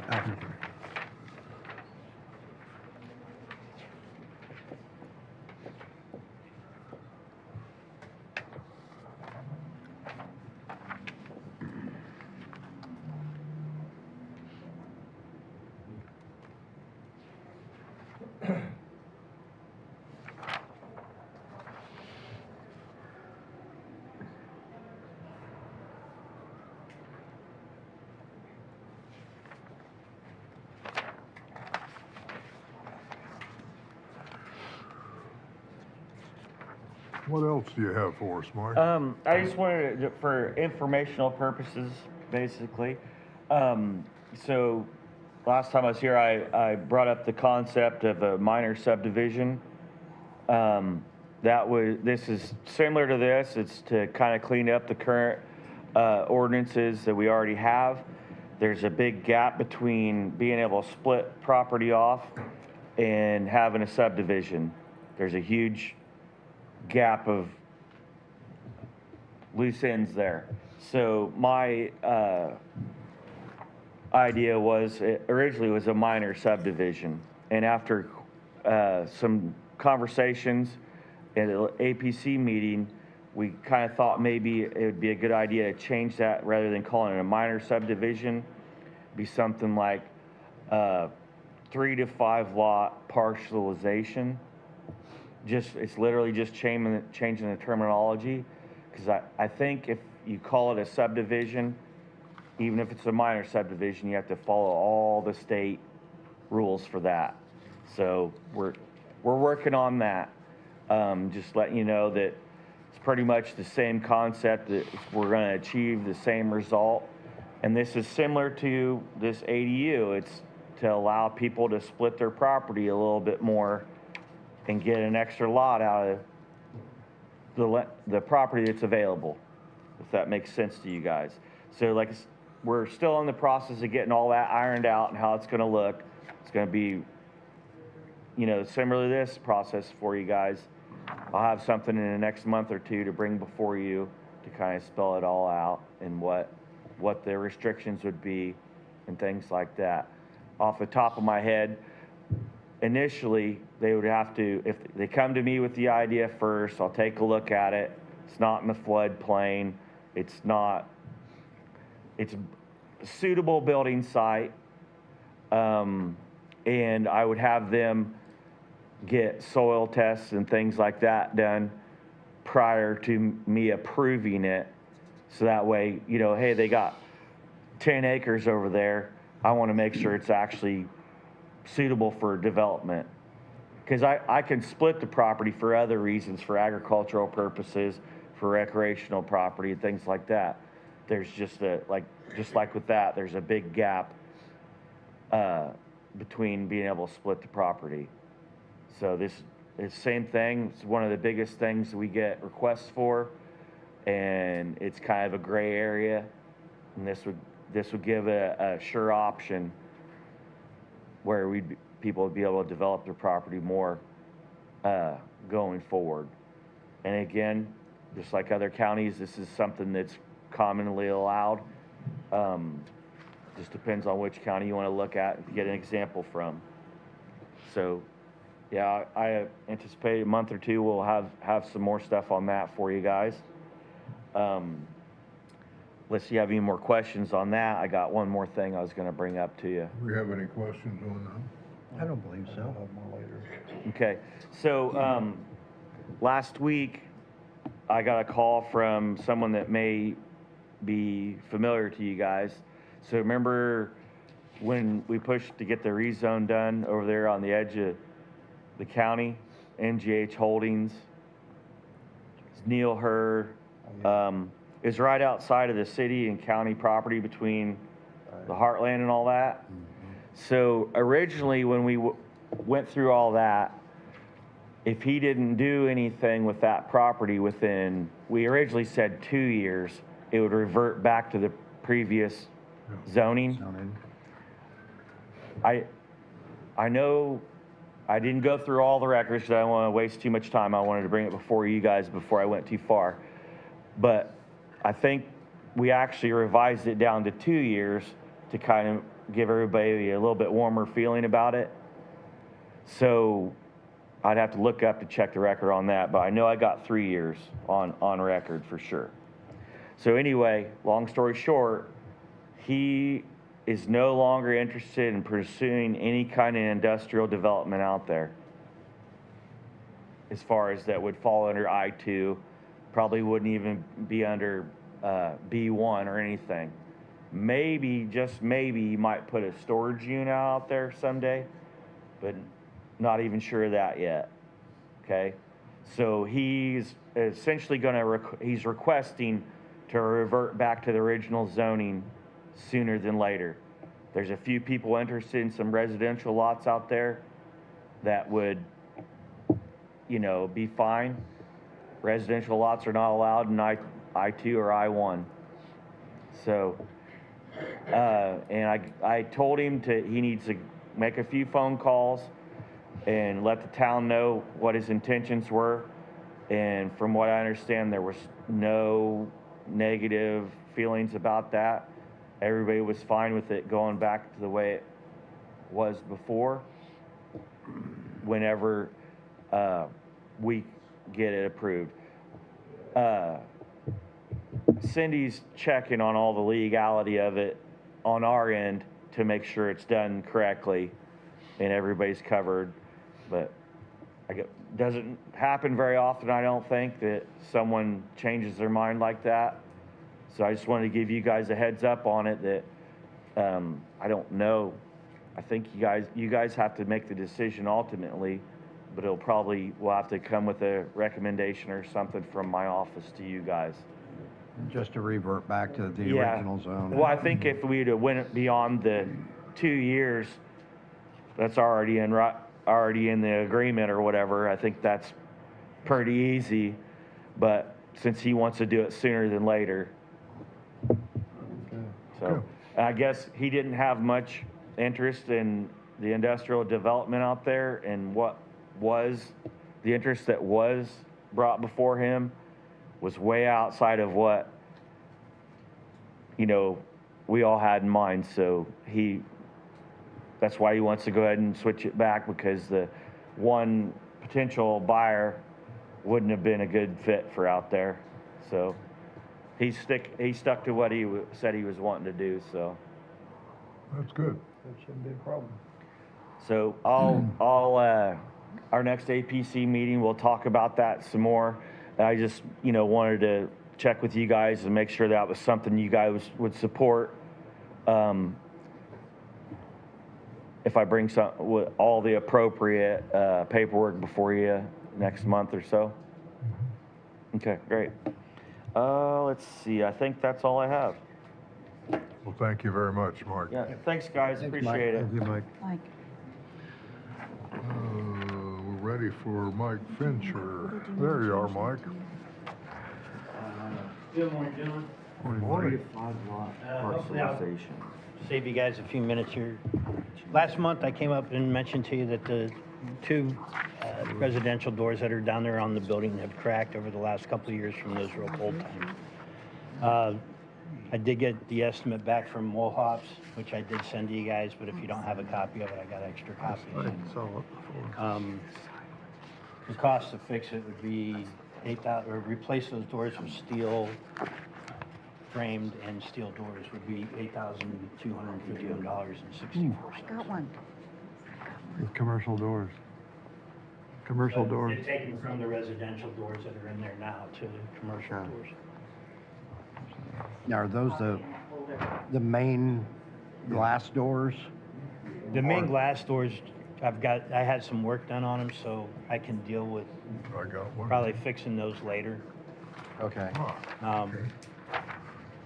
So which doors are It's the these? two on the north side and the south side, the white ones, little 36-inch okay. doors Okay. on the west side.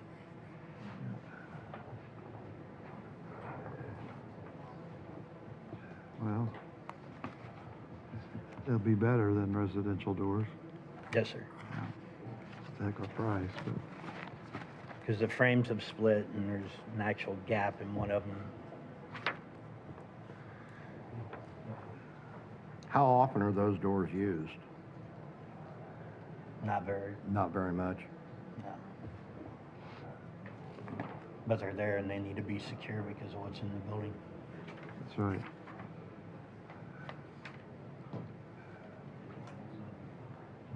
You have this money. I don't have it. You don't have it. Oh.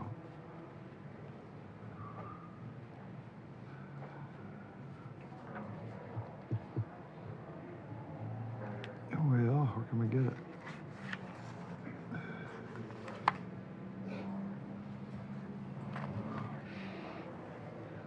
He's got the one, just the one bed here, or the one quote?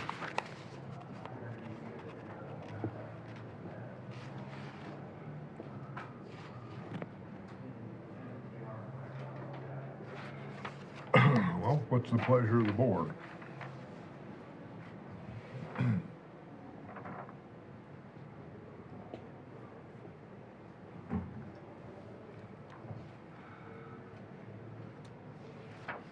Who put in the door down at the investigation center? Wasn't that Mohops I did think it too? was either Mohops or Haley's.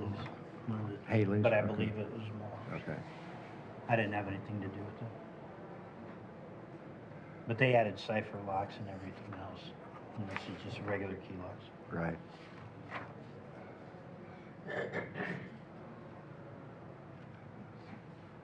Percent down, the total. This quote.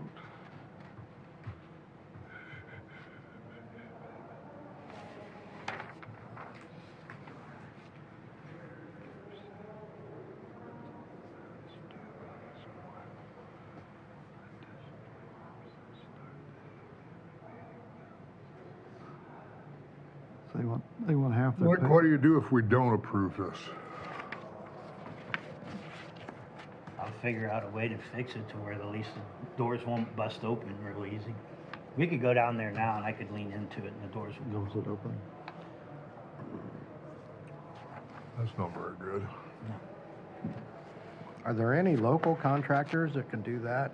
And it may cost as much, if not more, I don't know, but I wouldn't mind seeing another bid or two. Do you guys concur? Yep, I do. Okay, I'll go get more bids. Are there, That's it. is there any locals that handle commercial doors? I got no clue. I mean, the only other one that I could call Haley's and I could call Harris Glass out of Motorsport. One thing here, I mean, what I read, they want 50% up front when we Right. sign. Almost, sign, so- almost everybody's doing that 50%. Yeah, but we got to get the money lined up before we can, A lot more common now, isn't it? what's Mhm. coming It's a lot from. more common. Yeah, I mean, It it's a common seems to thing. be. Yeah, it's common, I know, but And the guy that quoted this was from Carroll County. Pardon? This is the guy that quoted The it. sales guy is from Carroll. He just works at Moharps. You know, they're not a local company. Oh, But I don't know of any just, Cameron, maybe McCameron. Steve's overhead. I don't know. Cameron. They take care of my cameras down there, so I know that.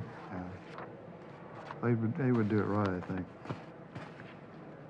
Oh, yeah, the doors are needed, but we need to get the funding for it. You what? I didn't know Start if, that like, process. What did you say?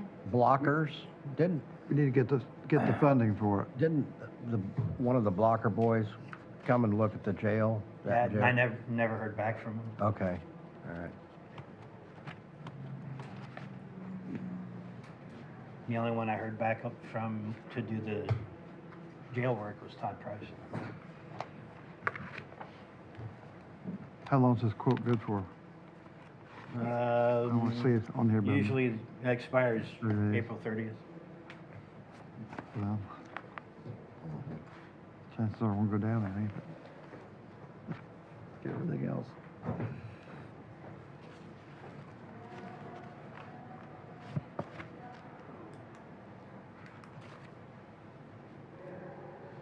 So go get more bids or, Sounds like that's kind of consensus here. I think we ought to line up maybe that kind of amount of money lined up, because it's gonna take a process to get this done. right. Where the money's gonna come from, and we have this, but we haven't agreed to do it, so. So to kind of keep it moving in that, while I'm looking, could you guys do a request for up to 10,000 to do it? And then I'll come back with more quotes.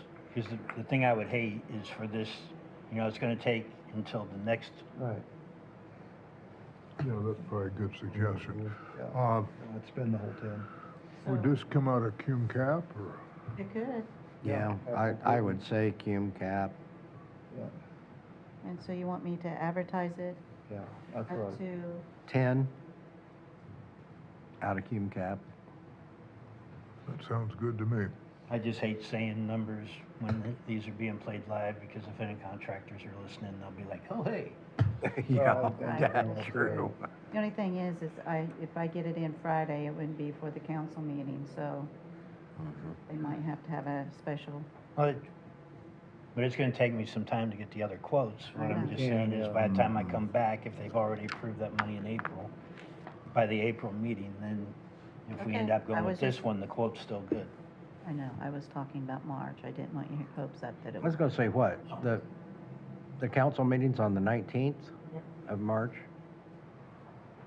So Why? it has to be advertised 10 days ahead of the meeting. Okay, gotcha. And I only have one day that, Oh, Yeah. Friday by noon, and there's no exceptions. Okay. Okay, thank you, gentlemen. Thank you. Do we need a motion on that? I don't think we do. I think we've given him, well, I don't Not to know. approve this, but. We probably Yeah. should, I'll since we did set a, Yeah, Amount. and an advertising. I'll make a motion that we advertise $10,000 from cum cap to repair the doors at the EMA building. I'll second. okay, got a motion and a second. All in favor of the motion, please say aye. Aye. Aye. Motion passed. And with that, we are ready for Madison Kaufman. Good morning, Madison. Morning. I'm here today to just get our contract signed for our edit request for 2026 to get that moving forward. I had dropped that off sometime last month, I think. It's the same contract that we've used in the past, just stating that the chamber shall perform and carry out initiatives of community development, tourism, and small business development with the county with the funds that we were given. Okay. This is actually the first meeting that could be heard. I'll make a motion that we accept the contract as presented from the Carroll County Chamber of Commerce. I'll second. I have a motion and a second that we accept the contract as presented. We're already signing. From the Carroll County Chamber of Commerce. All in favor of that motion, say aye. Aye. Aye. Motion passed. I'll have that voted. Thank you. I'm just gonna give you a copy of it. Yeah, I got it. Needs Lawrence. Whoop, Toad's drunk.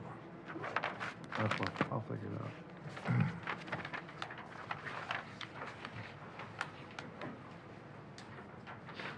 There you go. All right. Thank you. I don't know where they put that second page, does it say Oh, March no, it does not. Dated. 2nd? Then you can file your claim. All right. Or when you do your projects, All or right. whatever, I don't Yeah, I know. was gonna say, I probably drop off the will tell you the housing that I need to do. That one of those will have to be with that, but Okay. it has to be what you're doing with this and that money.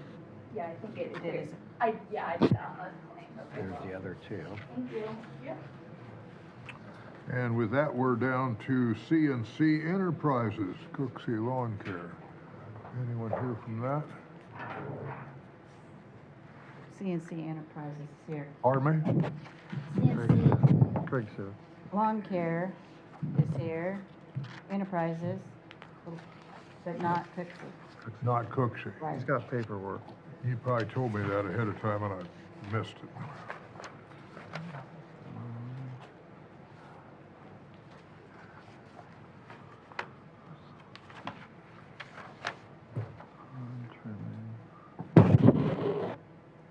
Prices are the same as last year.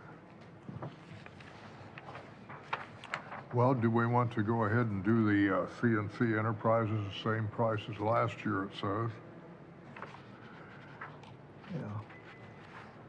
Yeah. I wouldn't mind, tabling these for further discussion, Okay. both contracts.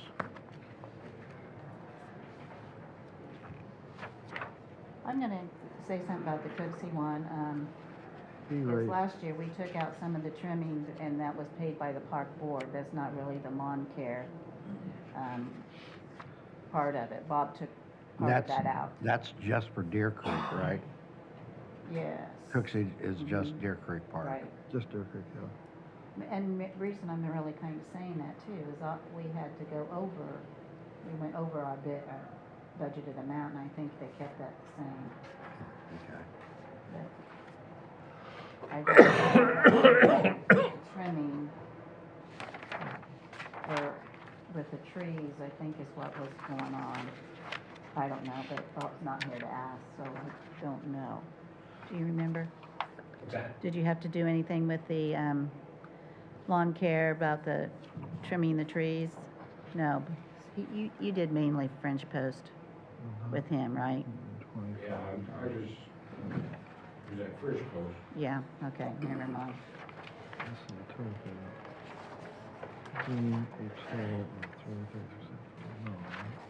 And C&C Enterprises is here if you want to ask him questions.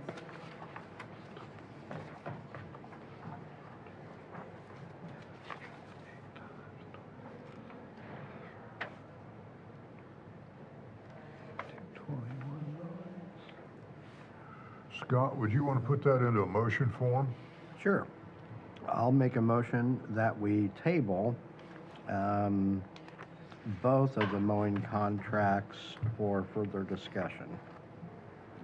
I'll second that, but I think if we have any question, well, Craig's here, we have to address it with him. Well, he's here because he's gonna have to come back. But I'd like to study the Cooksey one a little more myself.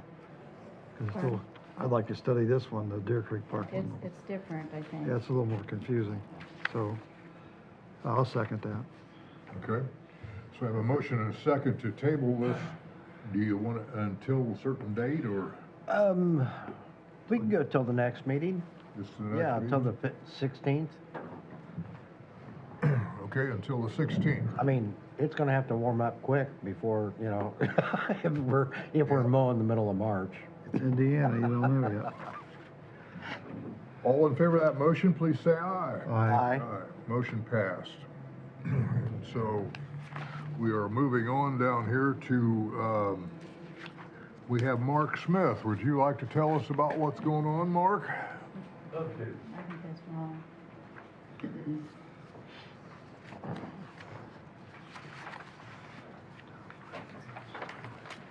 How are you, Mark? Fine, thanks. Good. Good seeing you. Good seeing you. I've received communications from the state co-chair of the Indiana Semi-Quincentennial, periodic basis. And her last letter, she stated On Wednesday, July 8th, 2026, the Declaration of Independence will be read across our nation and territories at the same time, in a huge choir of patriotism. It was on July 8th, 1776, the Declaration was first read publicly. In Indiana, those in the Eastern Time Zone will begin reading at 6 o'clock EST, and those in the Central Time Zone will begin reading at 5. This could be from the courthouse steps, historic locations in your county, schools and churches, and people's homes. And with the body's blessing, I'd like to do so there at the monument. Okay.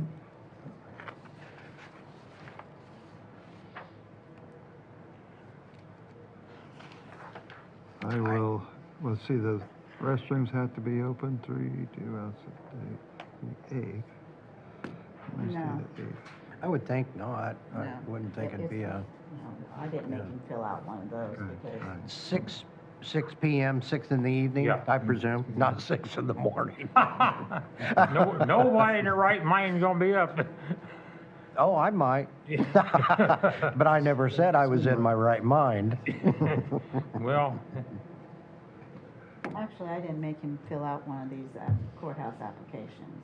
He just got himself on the agenda to ask you if he could just read. because it would be on the courthouse grounds. And that's the reason I thought it'd appear here today. You gonna read it out here on the courthouse steps? Well, obviously, I think this is an incredibly wonderful thing to celebrate 250 years. And That is America's birth certificate. Yep, exactly. You're right. We've all got one down in the health office, hopefully. Birth certificate. Do they? And- off yet? Anyway, mine's at Loganport. Anyway, that's America's birth certificate. Yep. And they're suggesting reading of it publicly, just to remind people how beautiful it was. Yeah. Right. And is, Yeah. I think. And how far thinking They were, those yeah. 25-year-old folks were. 30. I'll make a motion that we allow the request to utilize courthouse grounds for the reading of the Declaration of Independence on July 8th, 2026 at 6 p.m. There's an attempt to replicate the original date. Said the 9th or 10th, it was read on the 8th. I don't know why, it wasn't there. I'll second.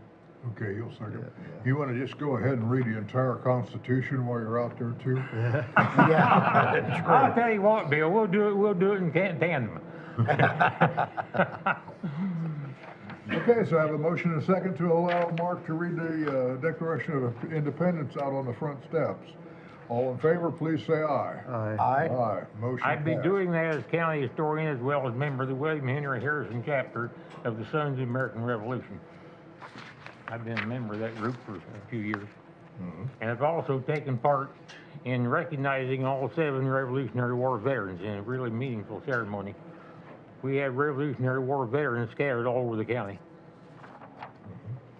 For many of you don't know this. Many cemeteries. Sure. Now, I didn't get all that, Mark, but what was it about veterans all over the county? We have Revolutionary War veterans scattered all over the county. Oh, Yeah. do we have any at Ball Hill? Unfortunately not.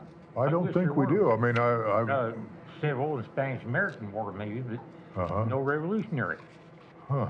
They weren't there at the right time, I guess, but they're all over various other cemeteries in the county.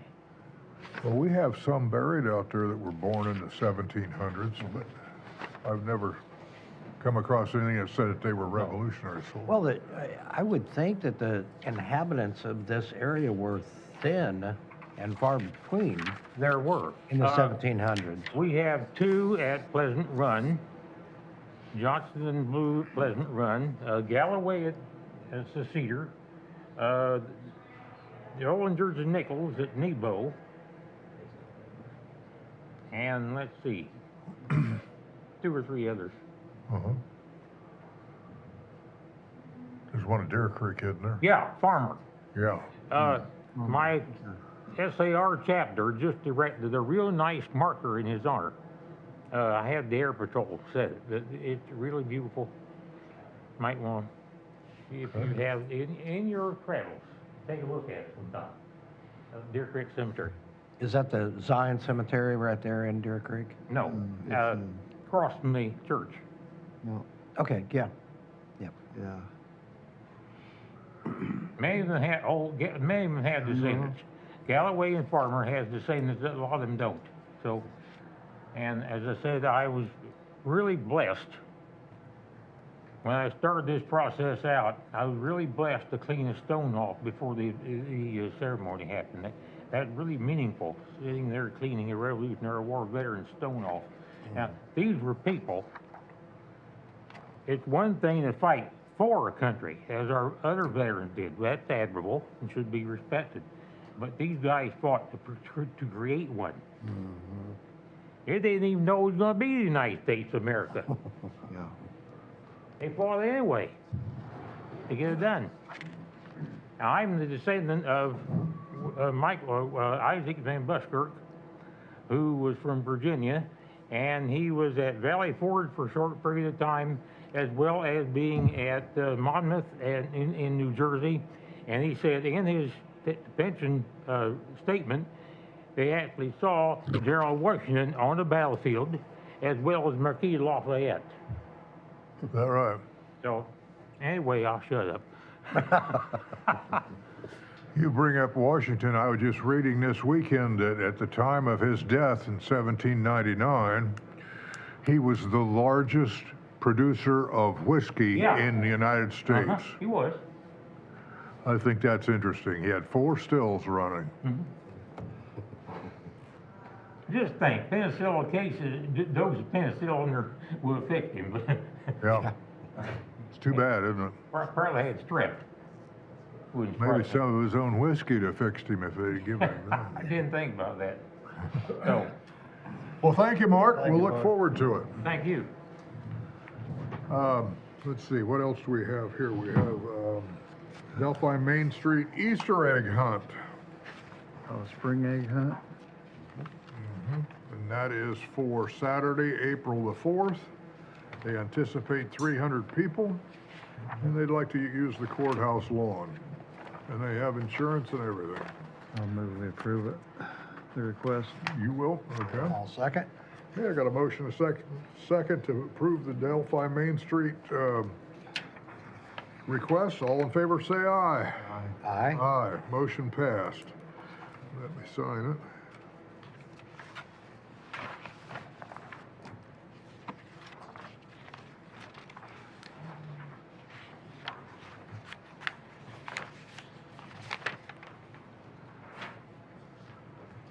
Okay, is there anything else to come before the board? Yes, we have single tree, Okay, we've got one right here. Let's, that single tree. Single tree. That's what this is. Ken's absent, I'll make my best attempt to, I have this one, it's just littler. There's a map there. okay. Do you want to try that? Pass these out, yeah. Put that there. Attempt at bringing you up to date. Got that last week from Carroll, which is the preliminary survey that we requested You can almost read this. for the Carroll Manor property. Okay.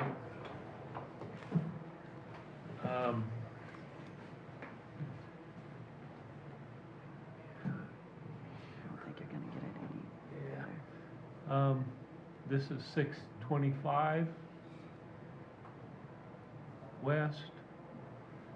This is 100. this is 100 north. Yeah. Okay, and this is the drive going back to the backside of the hog plant. yeah. Okay. If you, it's kind of hard to see, but here's the creek. Meanders around here. Yeah, that's all right, too. And then down through across here. Okay, we asked them to locate this tree line. There's a tree way down here, and then there's some pine trees and other trees up here. And the reason for that is we didn't want to have to tear those out when we relocate this ditch. So we're going to plan to relocate that ditch in this strip here. Okay? And then the other addition is we asked them to locate that power line so that we can have an easement. Talking to Carroll White, REMC, they requested a 30-foot easement on that, and they wanted it centered, so 15 feet on each side. So as I say, this is the preliminary survey. If there's, we can, I think we're in the process of getting the title work updated with, then once 40th Parallel creates the legal description for this division, we'll have to divide it through area plan, and then they'll include that in the title commitment for a single tree. And it ended up, it came down to, I can't read that one, 5.94 acres. 9.54. 5.94. Aye. All right. For each, right? Total or each? That's total for Total. this, Okay. the Carroll Manor tract. So, any questions? So I think I talked to Ted, and I think they'll have to adjust the appraisal, because I think the appraisal was estimated to be like 7 acres or something. So I think that'll have to be adjusted for this tract.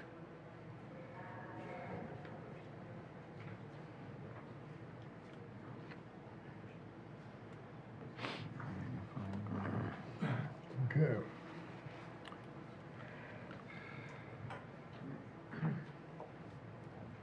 That's all I have on this, if you have no questions. No, I don't. You guys have questions about this? No, what was that figure? You say 5? 5.94. 5.94. Yeah, it's Okay. real little on Oh, there. yeah, I was trying to get my magnifying glass to work on there, Yeah, I can almost read it on the bigger piece, but but I can't read Beth it. gave me this. That's what Ted sent to me. I can't read it. Can't read it. And they've got one in there. Hey, do we Oh, have okay, anything they else got that we this need to one, too. ask Bob about on this? We'll just have to keep this in our file. Keep making progress. Yep. I was thinking about this on the way in here. What steps have we crossed now on this? And this is it. So I would anticipate getting the completed survey from them pretty soon. I've requested information for the elevations along the ditch so that I can get a design Right. for Hunter to follow on relocating that ditch. So we have grade. So we've got grade and we've got our back slopes proper and that kind of thing. Okay. Yeah. The only other thing I have is I got this from Tippecanoe County, and this is real preliminary. They're going through and working on replacing bridge on West County Line Road, just south of 400 South, which is the road that goes straight into Buck Creek. Okay, that they're replacing the bridge over Buck Creek, right there where it kind of jogs. Okay, I don't know what their time frame is. I just got these plans from them. Okay. Okay. That's the one my family uses quite a bit to run to Lafayette, right Okay. down through there.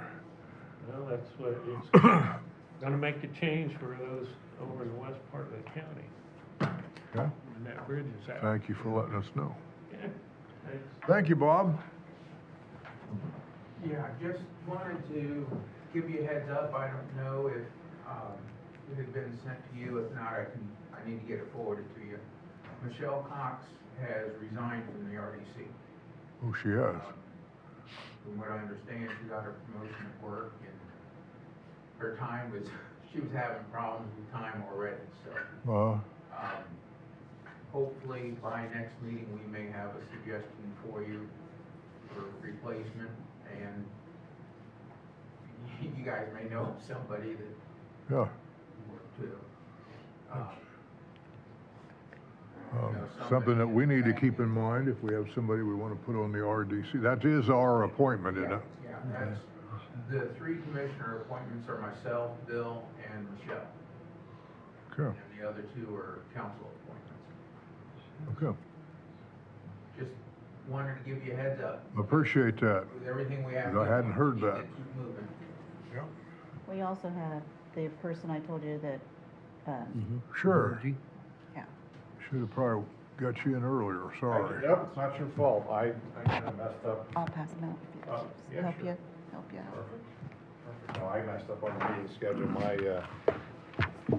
My bad. So gentlemen, yeah, thank you. We were here. I know Scott and Bill, you were in attendance, and I think Lauren, you were out with some health stuff. Hope you're feeling better. So we did a full-blown assessment preliminarily. County didn't pay anything for it. Utility assessment. So guys, there's legislation, state of Indiana, it's called IC-36-1-12.5. Your attorney was familiar with it, I think, from a past situation that he was involved with someplace else. So, but he was, you know, he knows about it and was in favor of it and everything else. So what we look at for you guys is energy and operational savings and also infrastructure improvement. So what we're really trying to kind of help you hedge on is the utility situation in Indiana. It's not great. The rates just keep getting jacked up. That's not going to change anytime soon. So on the right-hand part, I want to introduce a couple of guys too, Mark Frost and Cole Willis, my associates that are help me put Nice to have you here, gentlemen. Put all this together. So on the right hand, I'll get the left-hand side of your packet is really supporting information that I gave you before. But the right hand, on the right-hand part of your packet, it's the specific assessment that we did. So I got a bunch of information to go over, gentlemen. I'll try to get through this as quickly as I can. Typically, these things, you know, our typical project length has got anywhere from a year to 3 years of, you know, getting from this date to, you know, a contract. So if it happens sooner, great, but these things typically take a lot of time. I know you guys, you know, you guys have to be in favor of something obviously first and then going to council. I make council presentations all the time too. So, you know, I understand these things, this is not going to happen overnight, but the first page on the packet that I gave you talked about your utility analysis. We looked at all your county facilities, but as you probably know, you know, courthouse, Carroll Manor, and the jail are the three biggies. The jail's obviously the biggest one because that's kind of a 24/7, 365 situation. But this just shows you on the utility analysis, you know, what you're spending. This is just electric, but we also got some gas information too. But this just shows you from an electric perspective, and the pie down here shows you, you know, your three biggest obviously are jail, courthouse, and Carroll Manor. So this just gives you an idea of, you know, what you're spending and how you're spending it, okay, and the utility rates and those type of things, okay. Next page talks about. So what we did was, again, I was talking about.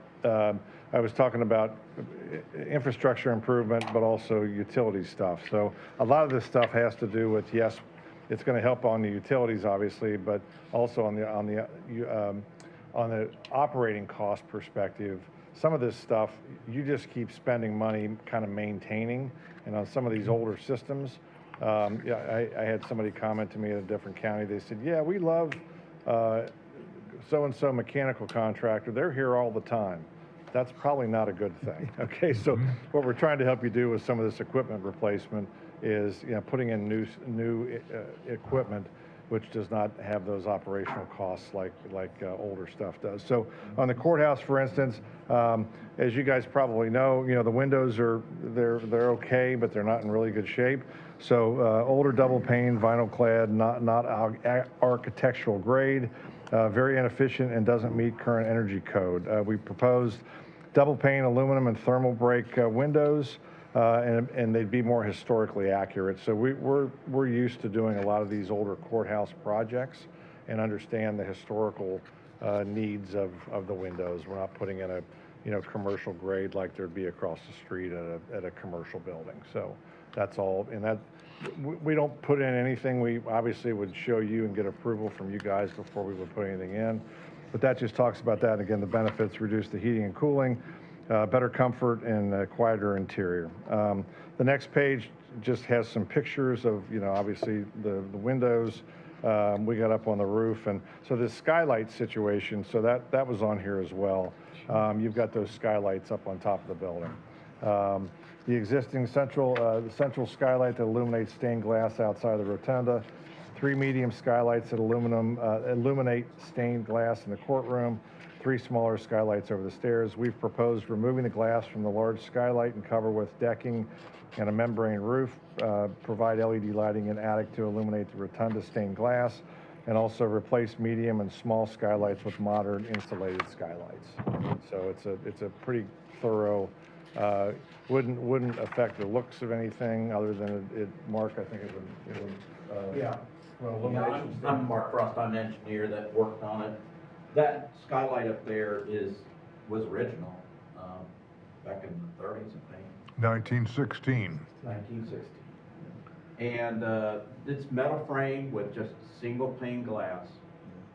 It's right above the attic, so all the attic heat that you'd like to keep in the building, you know, when you're heating the building, goes right up against that glass. And then I'm sure that moisture accumulates on the inside of that and goes down.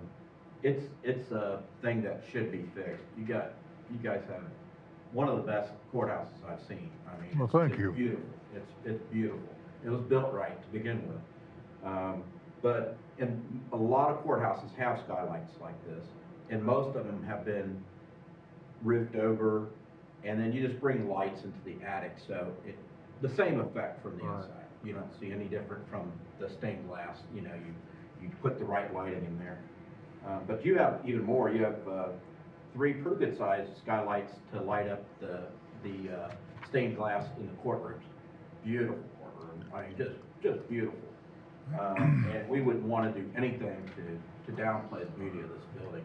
But it just seems like the bones of this building have a few issues. One is the windows, the skylights, and then Rick was about to talk about the HVAC too.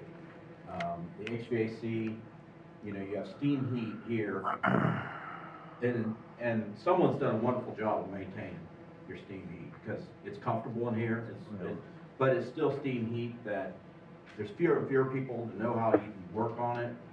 The controls are pneumatic, in other words, air pressure through tubes. There's everybody who knows about that's probably ready to retire, you know, about pneumatic controls. But somebody's done very well on maintaining the pneumatic controls, but it's coming to an end pretty quickly here. You have 2 chillers, 2 units outside. One of them hardly ever runs, and it's over 30 years old. The other one's newer, but it's getting old too there. And I have pictures. Yeah, if you go to page 5, so this talks about the HVAC situation. So, you know, your existing, you got steam boilers and steam radiators, chiller providing cooling. air conditioning units provide cooling for the second floor. We're proposing replacing the entire HVAC unit with a higher efficiency geothermal heat pump system. Now, I don't know if any of you have geothermal in a business or at home, but it's a different, much more efficient way to cool a building. And this is going to be a real good opportunity if you decide to go this route. Uses the ground as a heat sink, meaning as a condensing unit, basically. It acts as like your condensing unit does at your home, except for all the heat transfers happening underground. Okay, much more efficient way to cool a building. Heat in the building is not wasted, and new central building controls. These old controls that are sitting here that Mark was talking about, those would go as well.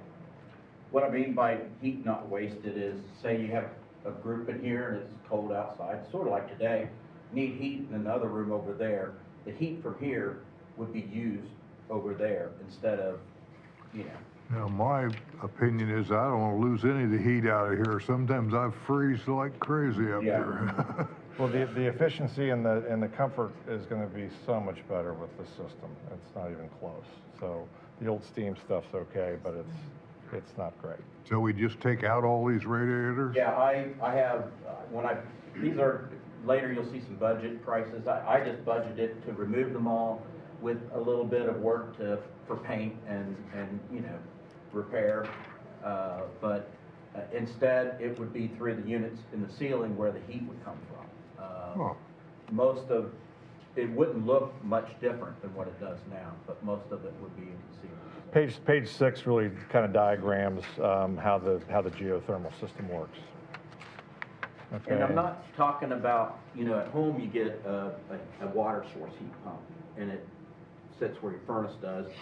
This is more like a chiller, just like the chiller that you have, sits down in the basement, but it makes chilled water and it makes hot water at the same time. So the units up here would just have hot water and chilled water going to them, which is more normal. So all the, it would just be fan and coils in the areas. All the equipment would be in the basement. And this How is a much picture. room would that take in the basement? What's that? How much room You'll would see, I'm going to show you a couple pictures here where the big units you have right now are a lot smaller. Right, you would have maybe half of that boiler room cleared up, basically. Yeah, lot better. So if you look at page 7, this talks about there's wells that are necessary outside around the building. So page 7 shows you exactly where the wells would approximately be around the building. And we work with a well driller that we worked on, maybe 30 or 40 projects. And I don't normally recommend geothermal for every, but there's some benefits. I'm going to show you the financial benefit, which is really what the nice carrot is. But I just took and spaced out the wells. They got to stay at least 20 foot apart. And it would be a little messy construction. You're drilling wells. So the well driller said that if he were working on it, he would work on one side at a time and would probably need the parking spaces along that road too when they do that, because they have to contain any water and mud or anything right in that spot. And we've done it on several court squares like this, courthouse squares like this. So that's a little bit about the geothermal. If you go to page 8, these are some pictures that we took off a project called St. Meinrad. I'll talk about it here in a second. But this just kind of shows kind of before and after. You're asking about the mechanical room. So if you looked at the before, you got some pretty big obtrusive pieces of equipment. If you looked on the right-hand side, the after. And it really just shows you the difference. It's kind of hard to gauge, but I'm just telling you, it'll probably be a third of the size of the equipment. These aren't ours, right? Those are not yours. Yeah, I didn't think Those are not yours. No, that's from somebody else. The previous pictures were of yours. On page, bear with me, what was that? One of the pages was yours. Page 5 was all your stuff currently. Yeah. Okay, so that that talks a little bit about the courthouse and the HVAC. We also looked at Carroll Manor. So as you probably know out there, the windows aren't in great shape either. You got older double pane, vinyl clad, proposed double pane with a PVC Pella windows, a much nicer window. Benefits reduce the heating and cooling, better comfort and quieter interior. The HVAC out there, we're talking about, so you've got some old R22 units. I don't know if you know the difference between refrigerants or not, but R22 is like the oldest refrigerant. It's already been upgraded twice since then. But you have 5 units out there that are, coming up on 20 years old. And that gets into this operational savings thing where you can still get R22, but it's extremely expensive to get. It's becoming like gold. Few years ago, people were, like my church, somebody came in and ripped up our air conditioning units just for the copper, to sell copper. It was awful. We had to have insurance pay for it. So now people are coming in just to capture the refrigerant and taking it and selling it. Because the refrigerant's so expensive. Probably the refrigerant in there is probably worth more than the unit cost originally. Really? Now, There's a black market. I mean, that's how bad it is. Can you convert that over to different refrigerant? You can't convert, you can on bigger commercial units. No, automotive you But could. you can't on these older residential units. And so, no, you can't convert it. And the problem is they just said they can't make R22 anymore. So any R22 you buy is recycled. So if you take these units out, capture the refrigerant and resell it on the market, you get money for it. And somebody else has to pay the big bucks to buy your refrigerant to put in their system that's leaking. So. Okay, so that talks about Carroll Manor a little bit. We also talked about, and if you see on the page 10, I'm sorry, I got 2 page 10s on here. Yeah, really should skip to the second. I apologize, but let's go to the second page. We're talking about potentially putting solar at both the jail and also at Carroll Manor. So the jail solar, if you looked at this, we'd be talking about 127 kW, basically offsetting about 30% of your electric cost at the jail. It's totally offsetting your bill by a third, okay? And then Carroll Manor, a little bit more than a third offsetting with electricity, and you'll see a couple of the rows of panels. Mark, you want to explain how it's at first, I mean, what was wrong with that first page 10 was I was showing, actually putting it over there close to the ditch and the creek he's talking about earlier over this way, but it makes more sense, Google Earth didn't have the jail on here because it's so new. So that, right. You know where the jail is right there. Right. So I thought it might be best to put them together. So the little 2 rows that are sticking out, the nubs out, that's what would be for Carroll. The rest of that would be for the jail. So it would be like one solar array, but actually feeding to 2 different buildings. Okay. And, the benefits reduce the risk of the utility rate increases. Solar panels have 30+ years of life.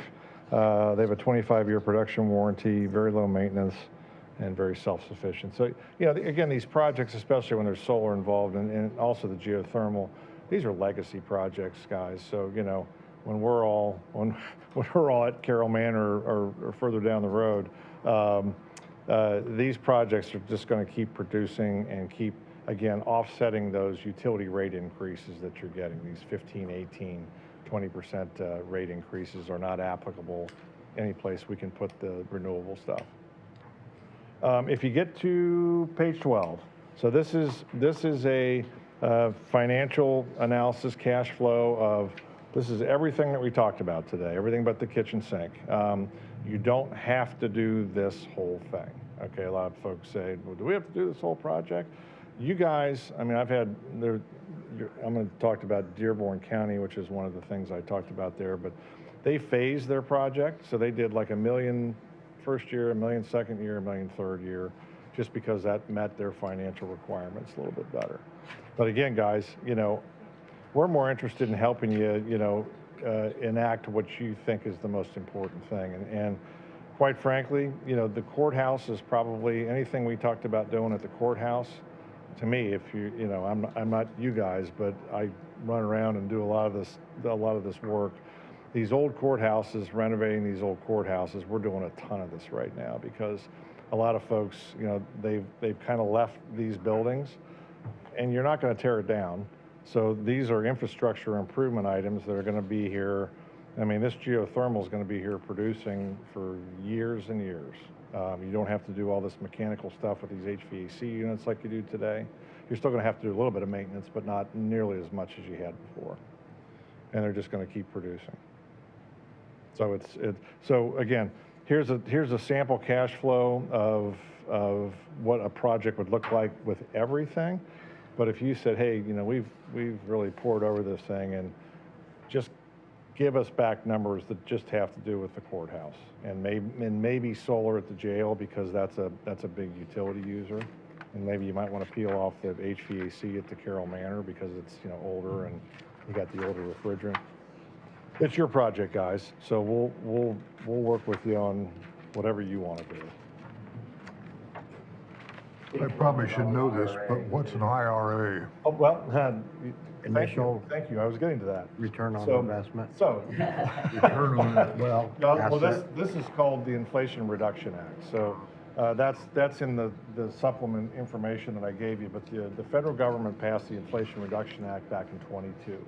It basically allows you guys to get back 30 to 40% with a one-time check from the federal government back on geothermal, solar, or battery technology.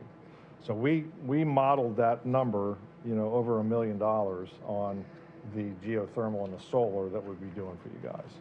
So We'll get that back from you the get that feds. back in a one-time check. So if you take that supplemental information that I gave you, so on the left-hand side of your packet, go to the last 2 pages in there. Yeah, on the left-hand side, I gave you a bunch of other information. So go to the last 2 pages in there. So I don't know, you don't have to be Catholic to go down there, but have you guys ever been down to St. Meinrad? It's outside of Jasper, Indiana. It's an arch abbey. We did a big project down there in about $20 million. But those last 2 pages in there show you the Inflation Reduction Act check. They just got their check back from the federal government. I still can't believe the federal government sends this by mail, but they got over a $6 million check on a $15 million project. The nice thing is it's from the IRS. I really like that part of it. Check comes from the IRS. So that IRA thing in your cash flow, that's what that is. So we are paying way too much in taxes. Yeah. Yeah. We all And, do. well, right there is evidence. But Scott, here's what I say is, you know, guys, we're all paying into this, okay? For Carroll County, get yours if you can. And while that little carrot's out there, you know, I'm constantly being asked about grants and all this other kind of stuff. There's no grant out there that's anywhere close to this opportunity for you. So that's why with the geothermal thing that we talked about, that's a huge carrot on these projects. Does that expire? Well, Some date on it? the solar is going to be gone probably at the end of this year. Geothermal is going to go on for a while. But I would get on it. I mean, if you really are serious about doing something, I would get on it as soon as possible, because you know how the federal government works. They're slower than we are. Well, but they also lop stuff off. Now, it takes a while to lop stuff off, but if it's something that you really, you know, are interested in doing, I would get on it. Is there a backup, a heat source? So, yeah, now down at St. Meinrad, we did not do any backup. It's all the ground. But that means you have to make sure you put in more wells, and you have to have a bigger equipment. Bigger unit. So what I planned on this was that we would put 2 small high-efficiency boilers in as well.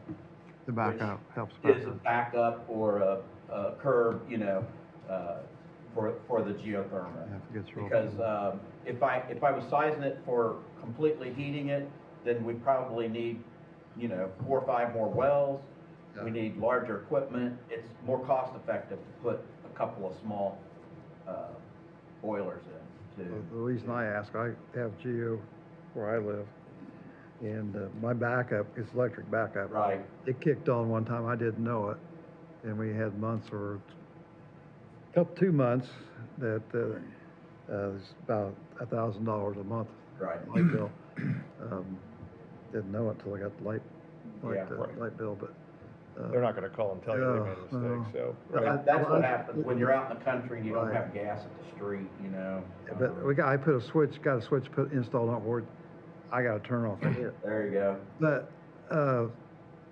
it runs, I mean, it runs continually. Yeah. That takes a lot of power. Our bills are, of course, it's gone up a lot too. Yeah. Electricity, but, Yeah. so I would imagine our electricity usage would go up here. Yeah. A lot with it.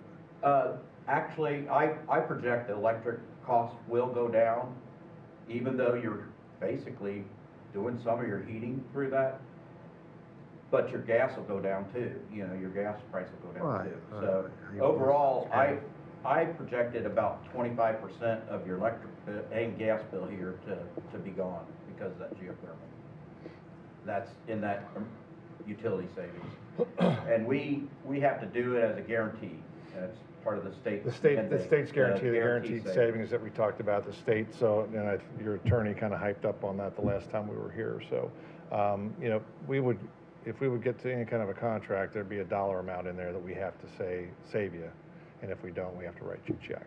And that all goes through the state of Indiana, and we have to verify that each year it gets audited, so. Guys, a lot of information. On the supplemental information that I gave you on the left, there's there's 3 other counties in there that I put in there. We've done a lot more, but there's 3 other counties that have kind of some similar projects that you guys have done. We just are getting done with the Ripley County Courthouse down in Versailles. That's like the 2nd oldest courthouse in the state. Totally redid the whole thing.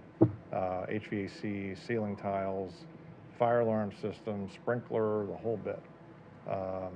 They'd be a real good reference point. I always say we can sit here all day and tell you how great we are, but call a couple of these. I can give you county commissioners of your peers, and they'd speak very highly of what we did and how we did it.